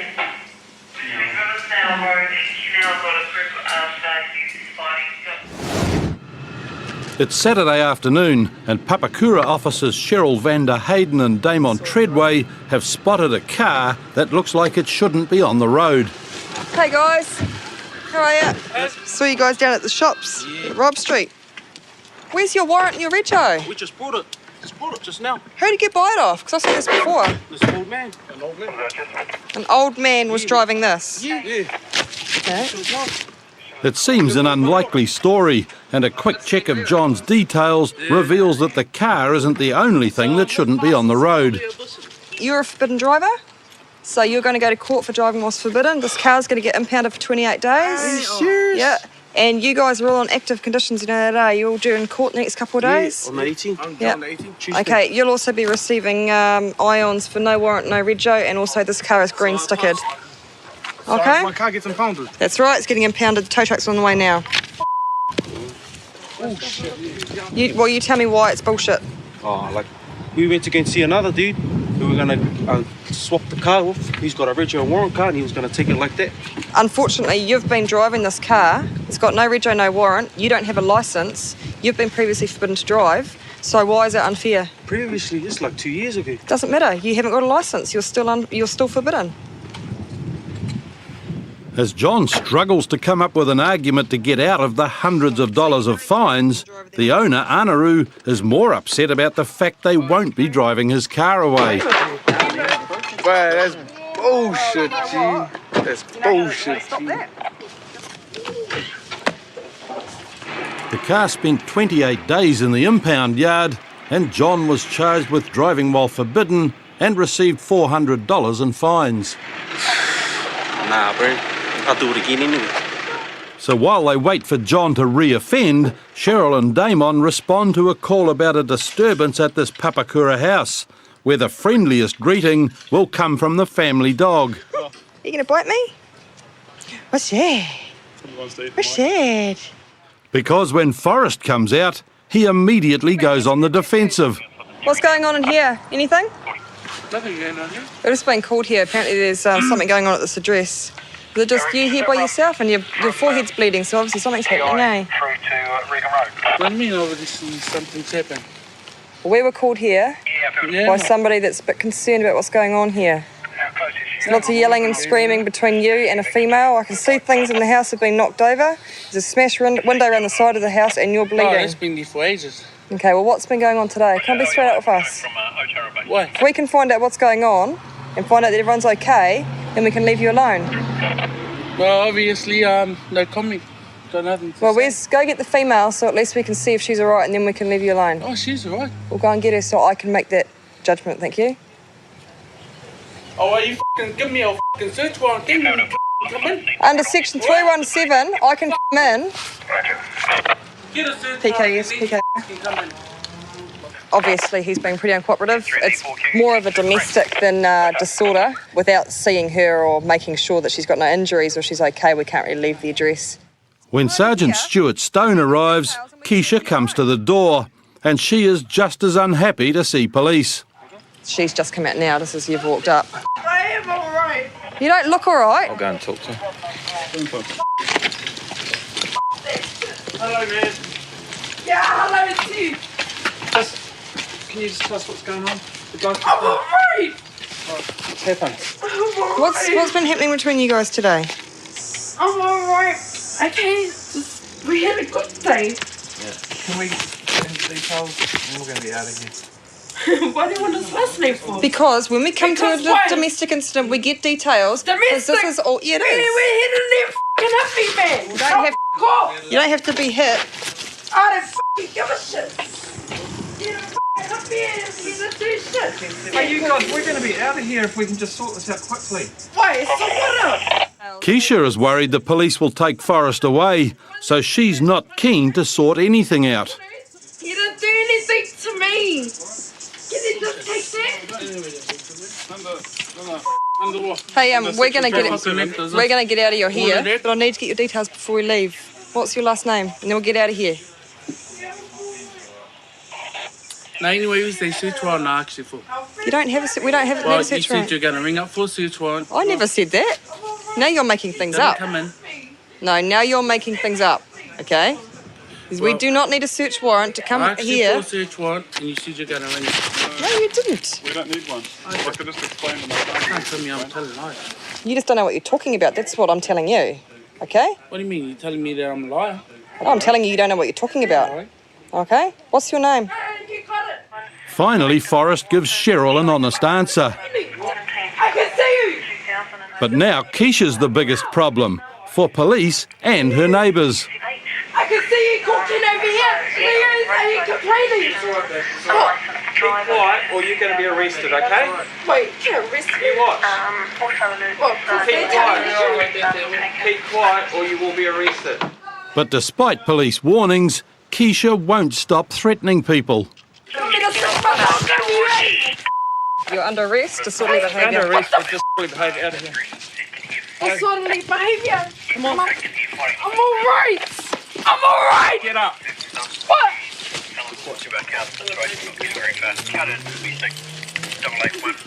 When Keisha eventually went to court, she was convicted of disorderly behaviour and released with conditions not to re-offend within 9 months. With both parties refusing to speak to police, no one was charged in relation to the domestic dispute. Our informant's in a Subaru Impreza. They're on Beanley and they've just gone to the intersection of passing Sherborne. It's Friday night in Christchurch, and a tip-off by a member of the public has led Constable Paul Scott to this car that's been seen driving erratically. Copy, we're right behind it now, so... Copy, what's that unit? Central I3, we're going to tip it out on Colombo near Beeley. Eventually the car comes to a stop, and when the elderly driver gets out, he makes a move that immediately raises police suspicions. No.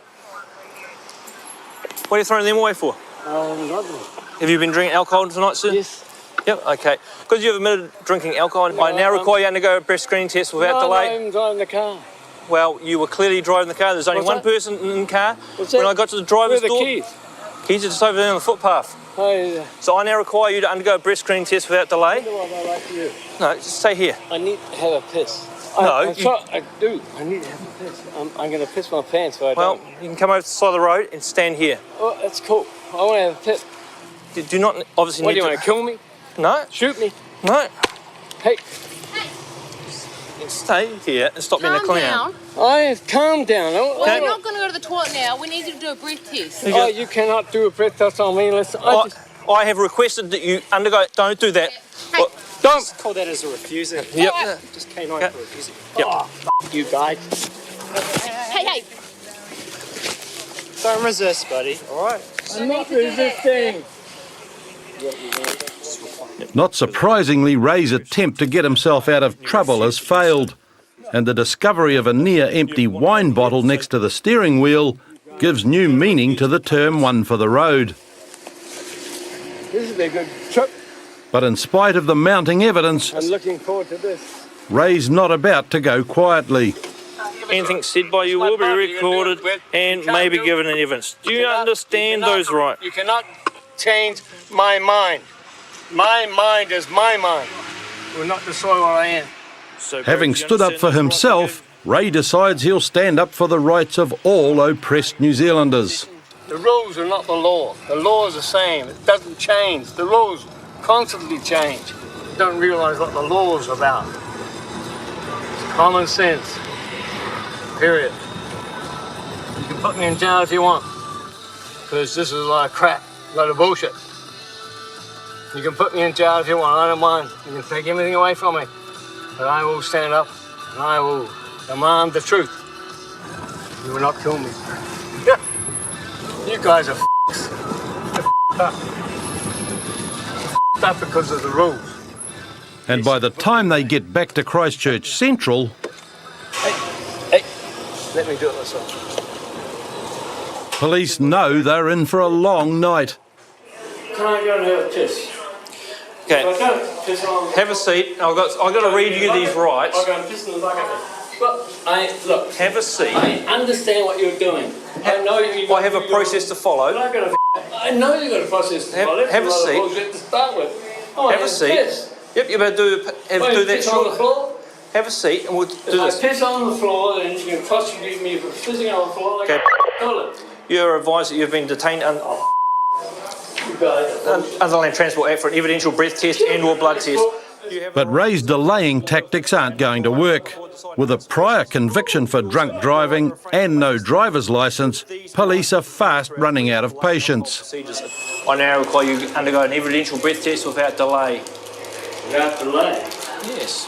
Oh, really? So if it was with delay, how long would that be? This guy's funny. He's answering about no sense of humour at all. Yeah, I'll give it on. Okay, so you can blow into that and you'll hear a tone and keep blowing until I tell you to stop, okay? And eventually, the inevitable process gets underway. Good. But not for long.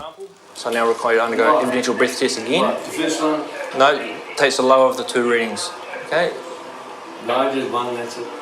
You gave me one sample and I require two for a complete test. That's your test, it's not mine. At least I get you one. So I have to give you two. By refusing to give a second breath test, Ray is required to give a blood test. But the predictable happens. Under the Land Transport Act. And you are refusing it by asking me to do it. Do you consent to a sample of your blood being taken? Do you consent to a sample of your blood being taken? Okay, it's quite simple. You're going to be arrested for refusing to give a sample of your blood. Okay? Because of those rights that I gave you earlier on. Rights? There's no rights. You haven't given a sample of your blood. Ray never gave a blood sample, but when he sobered up, he became more cooperative and pleaded guilty to charges of careless driving, refusing an officer's request for blood, and driving while disqualified. His disqualification was extended indefinitely, and he was sentenced to 6 months home detention. You know what it's called? The Hollywood Picket Show. Next week on Police 10-7, New Zealand officers in the Solomon Islands deal with an angry drunk who's just crashed his car. No, listen. No, maybe I'll kill you later. Police attend a devastating car crash. Yep. Still? Got a pulse. That's a good start. Stop deleting them. Come on. An amateur photographer has his career cut short. Of what? Of the bird phone ones, I'll see. Yep, of women, because you've been putting your phone down and taking pictures of up their skirts. And brawlers make a run for it when police show up unexpectedly. So forth. A bit of a fight at Glen Eden Shops. Wait, come here. Come here. The Muddy Woods Marsh Pub with a trespass. Police. What's your name? Mary scraped her elbow and also has a graze near her eye. But at this stage, it's unclear whether she's been attacked or hurt herself falling to the ground. Can you see it in here, eh? Come on. Get back. Sit back. Sit down. I don't like pigs. Why? We're just going to take you home, mate. Take you home, mate. Come on. Take a seat. Take a seat. My phone. Where's your phone? One of the exits has got a picture of And where? spilling all over the road. Just take a seat and hold your phone, eh? Come take a seat, pretty cold. Put your head, move over this way. Put your seatbelt on, eh? Just so you don't get hurt. We don't want you getting hurt, yeah? Put your hand right there. No, Put your hand we'll in. make sure you're alright. Yeah. So how do you know this guy up here? Because he's just my friend. How often do you see him? Will you see him tomorrow? No, it was just face again. Why not? What happened? How come you're lying out here in the footpath? Hey, me? Yeah. I don't know. Oh, because he got me drunk. Has he hurt you in any way? No way. What's the Because story? the asshole left me there. See, take your belt. I'm going to plug your belt in, okay? And you don't have to undo it. He left you there. No, you won't. Don't say things like that. Mary's threats to kill the man may be just drunken babble, but Patrick's still concerned. What did he do for you to feel that way? You're obviously pretty angry, eh? What's happened tonight? You want to tell me about it? No, it's alright. What's he done? No. I want to see. No, don't do that. You're just being silly now. Put your seat back on normally. Oh, please, can I just... No, you're going to stay. Do you want to go in, Jeff? Because she's going to leave it, mate. No, hang on. You want shoes and cell phone, eh? Shoes and cell phone? Shoes and cell phone, Shoes and cell phone. All I need to do is just... No, you need to stay here. We're going to get your stuff for you and then we're going to take you home. How is that for service? Satisfied that Mary hasn't been assaulted tonight, they decide it's time to take her home. Or... Are these your shoes? Yes. The guys aren't home. my cell phone? The Indian guys are gone, the guy said. No, you're staying in the cave. Me going there? No, you're not going there. No. Please. No. So you fell on the road back there, did you? And that's where we found you, yeah? Yeah. Yeah. And No. I was lying on the road to get killed. You were lying on the road to get killed? Yeah. Why? I don't care. I wasn't actually be born in this world. What? I wasn't actually be born in this world. But me had a heart of my own. And then I sat by the little box. You need to get out of the car now, yeah? And at Mary's mother's house, they try to get her inside. This way. Hey. No, you're going inside, your mum wants you. No, I don't want her. Come on. I don't want her. She's waiting. Let's go. We're gonna have I don't care about her. You're not coming here? Jump in. We've got to go to the cell now, okay? Mary will be taken back to the station because Patrick and Jeff are concerned for her safety. I just want to give my mum a spy before I do something damaging. You won't do anything. We're going to do our best to make sure you don't do anything damaging. Oh, can you give 2 double beeps, please? Thank you. At Otahuhu Station, the officers take her inside to be assessed and to arrange treatment for her cuts and grazes. All right? You can walk. I can walk. Come down this way, please. Okay, can you take your earrings out, please? I can't. Let's not just go step through. You can. No charges were laid against Mary. She was taken to Middlemore Hospital that night and discharged the next day. I was just going down to get my rent out of my Air Force card so I can pay my rent to my landlord. That was it. There were some people up the street. I said hello to them. How's your night? Blah, blah, blah. That was it. And then all of a sudden the cops turned up. They go to me, oh, you're on curfew. I didn't refuse it. I didn't reject it. I just said, no, sweet as mate. You know that. I know that. Sweet as. I respect that. Cool. Half an hour before George was brought to Papakura Station, Constables John Clark and Marina Phillips were called to a disturbance in the local shopping centre.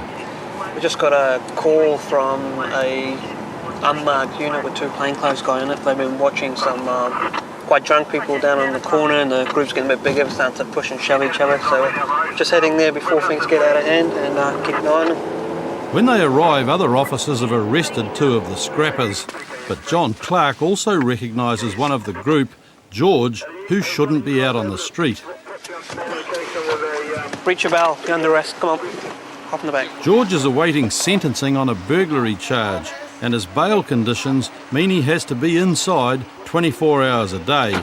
And tonight, inside is going to mean a police cell. Yeah, carry it.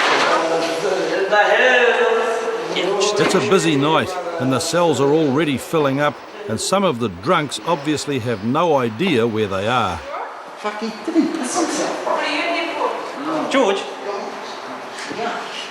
That's just disgusting, mate. That's disgusting. Hey, George, you stayed here. We can't have you wandering around the cell block. It's disgusting, It bro. is disgusting. It's disgusting, man. You know, has that person not been to jail or something? You know? Fuck. No etiquette, eh? No etiquette. No, there's no morals, bro. It turned out that George's original trouble with the law had started after a long session on P. My mate turned up at my house in a stolen car, and I was getting a tattoo done. Got heaps of them, bro.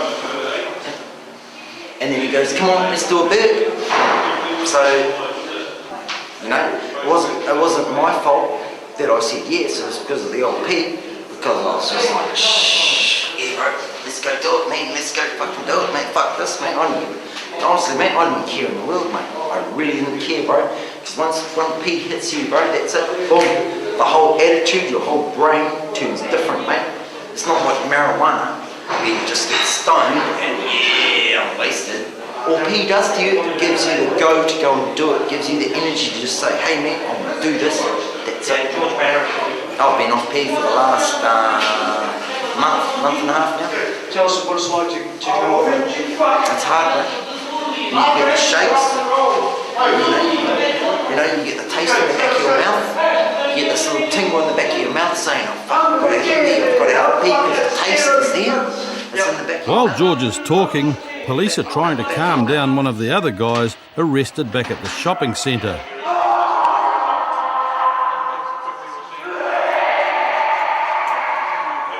Sober as, mate, you know, nothing wrong with me, mate, nothing wrong with me in the world, and this guy's going, buh, buh, buh, buh, buh. George thinks he knows why the guy is so angry. First signs, mate, he's on P, bro. Hey, he's in the confined space, and he can't handle the facts, what's going around on him.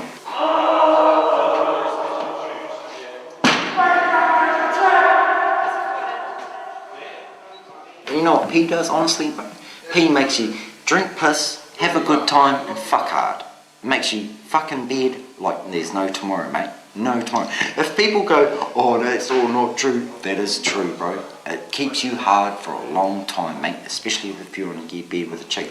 But if you're with your bros, having a pee, it takes you 3 puffs, bro, and you can feel the effects. You can feel your head going ding, ding, ding, ding, ding, ding, ding, ding, ding, ding, ding. You can feel that buzz in your head straight away. Pee. Avoid it. If you think your life is sweet, just keep it how it is. After a night in the cells, George was taken home to continue his curfew. He faced no further charges after this incident, but was later sentenced to 9 months supervision and 100 hours community service on the original burglary charge. It's late on Friday night, and Mount Maunganui constables Rob Everett and Diane Lewis have been called in to sort out an argument between neighbours. How's it? Hey, I just had that fucking idiot across the road come over here fucking threatening to smash all my windows and fucking kill me because fucking it was yarn, which I've had. Sorry, if we turn this Barry's down, ex-wife's house is nearby, and it's there that he says his neighbour threatened him. I walked past his house, and because he's meant to be looking after her house, and her and I are having a war. She's not even in town. Yeah, but isn't there a protection order out? Were you not meant to go around there at all? But I didn't go around there. How long ago did this actually happen? About 15 minutes ago, just before I phoned. Okay. And this is just after you'd been walking down... Just walking past, yeah. No, I wasn't going to react and try to make a war of it. I just thought the best thing to do is just get someone to come and say, hey, you know, mellow out and leave me alone. Okay, we'll go over and speak to him. Just tell him to, hey, leave me alone and stay out, out okay, of my life sort of thing, you know? Rob and Diane head across the road to Craig's house to get the other side of the story. Craig. How you going? Good. Rob Everett from the Mount Police. You already know that one. I was actually waiting for you. Yeah, I know. As you're probably aware, Barry's said there was a bit of an altercation here tonight. What was the story there? Well, I got permission from his ex-wife. Yes, right? Yeah, I know. Yep.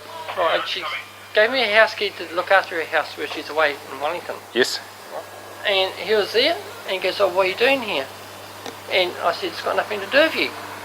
And he went walking down the road and he goes, oh fuck, I'm going to get Gisborne people onto you, I'm going to get them to bash your fucking heads in and all this. Yeah. So I went over there to see what his problem was. Yeah, I will smack his head in. I don't give a damn what you do. It's obviously a standoff, and Rob Everett's hoping that a quiet warning to each of the men will reduce the level of testosterone in the air. Also, I'm warning you, Craig, you know, don't go doing anything silly, okay? Okay, but as I said to you, if we do catch you around, he's quite happy. No problem. Okay, and he said that you abused him as well, and also, well, don't, okay? Just ignore each other, okay? Yeah.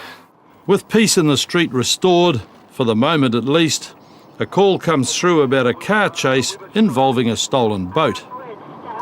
Somebody's boat and trailer has been stolen off the front of their property in one of the nearby suburbs. The owner of the boat has seen the offending vehicle towing the boat away and has chased after the vehicle. Sounds like he's had a cell phone in the car, was able to call police and say that he's seen the offending vehicle and his boat have a traffic accident. On State Highway 29, through those two roundabouts, it'll be on your left-hand side as you're going past Bay Park. Yeah, roger. Yeah, comms, you can put us there, 10-7 now. Where's the driver of this vehicle here? Over here, this is the Sorry? What do you want to know? The driver of this vehicle here, who was towing the boat. The boat, he's gone. The guy that stole the boat's done a runner, but Where's he run to? That way. How long ago? Oh, 10 or 15 minutes ago. Okay, yep. But they know the rego and they know who it is anyway, so...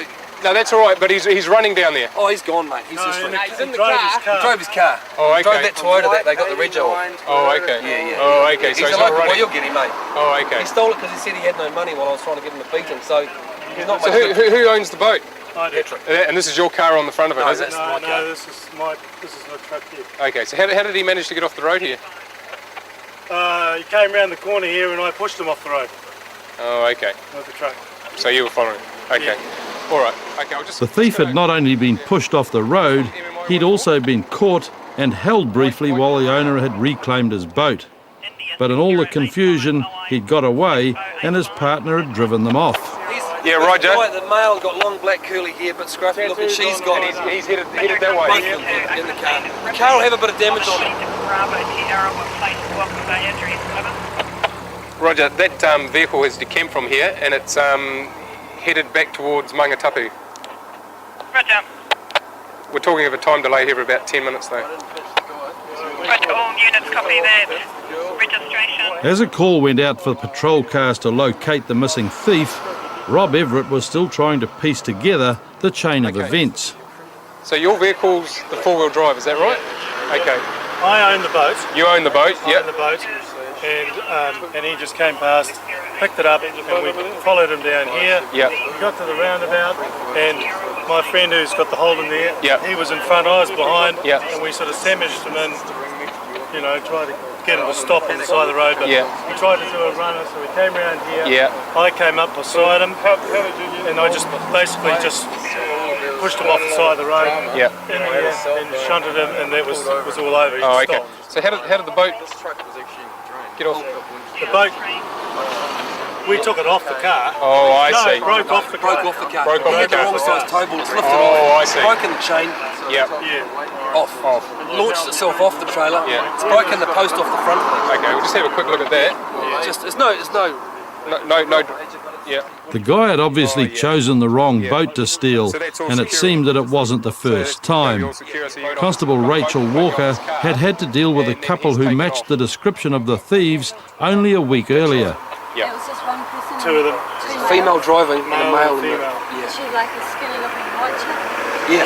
Long black curly hair. He was a wasted looking arsehole with black curly hair. Quite a solid little guy, but you know, quite good tattoos on the right arm, I saw. The female offender was later arrested, but she refused to give up the identity of her male accomplice. She was fined. Chuck it out. Chuck it out. I'm not worried about that. Devon, can I get you to deal with this guy over here? You're not obliged to say anything. Anything you do say maybe isn't evidence. After being read their rights, the two passengers decide there's not much point in remaining silent. Mike and Craig readily admit that they burgled the burger bar. What did you get? Red chips and stuff, I think, 2 chips. Where are they now? In the car. In the boot? You Hey, I'll take some photos, eh? Yeah. That'll be good. Oh, having a big party, eh? Oh, hell. It's time to head to the station for some serious questioning. While Andy interviews Mike, Devon gives Craig a bandage for his injured hand, which he cut smashing the burger bar window. Devon's next task is tallying up the loot. 21 Pam's Carnival soft drink, 22 Fruity Juice chewing gums, 46 Hubba Bubba chewing gums, 13 Sweeties, 1 FPOS machine, 1 plastic tub. Property stolen, just worth a few $100s. Giving into a major case of the munchies has clearly not paid off for these guys. We were just driving around, just drinking and stuff, and then got hungry. So we had no plan, we just parked up there and did our stuff. We had no plan or anything, we just popped into our heads, so we just did it. Didn't think we'd get caught. I just picked up this, I don't know what it was, a black thing or whatever, off on the bin and just threw it through the window. And then I punched the window so my mate could fit through, that's why my hand's bleeding. And then my mate jumped through and grabbed all the drinks and chips and stuff. And I just stood near the window and just grabbed everything we could that he was passing through, and just chucked everything in the back of the car, just took off, got pulled up and grabbed shit. Oh, I think we had a bag of lollies and had half a pack, I think, and yeah, that's about it. Oh, and a few pieces of chewing gum. I'm sorry to the people that I stole the food off. Just sorry for doing it. They're going to be both charged with burglary, which carries a maximum of 10 years imprisonment, and for the sake of $200 worth of chips, I believe they got a couple of chips and some chewing gum, and they're going to carry this conviction for the rest of their lives. Perhaps not worth it. In court, Mike pleaded guilty to burglary and as a first-time offender was granted diversion. Craig also pleaded guilty and was sentenced to 1 year's supervision. Next week on Police 10-7, Jesse comes up with a novel excuse for excessive speed and failing to stop. My brother's just been in a fight just out Langholm. There's a whole lot of islanders out there, honestly. We meet Jared, shoplifter and dedicated follower of fashion. If you wanted to blend into the background of the supermarket, there's no way you're going to blend in like that, is there? Not a chance. I'm more than willing to help out. And in Dunedin, some gum in his pocket lands a visiting businessman in big trouble. For me to steal a packet of chewing gum, I find fucking ludicrous.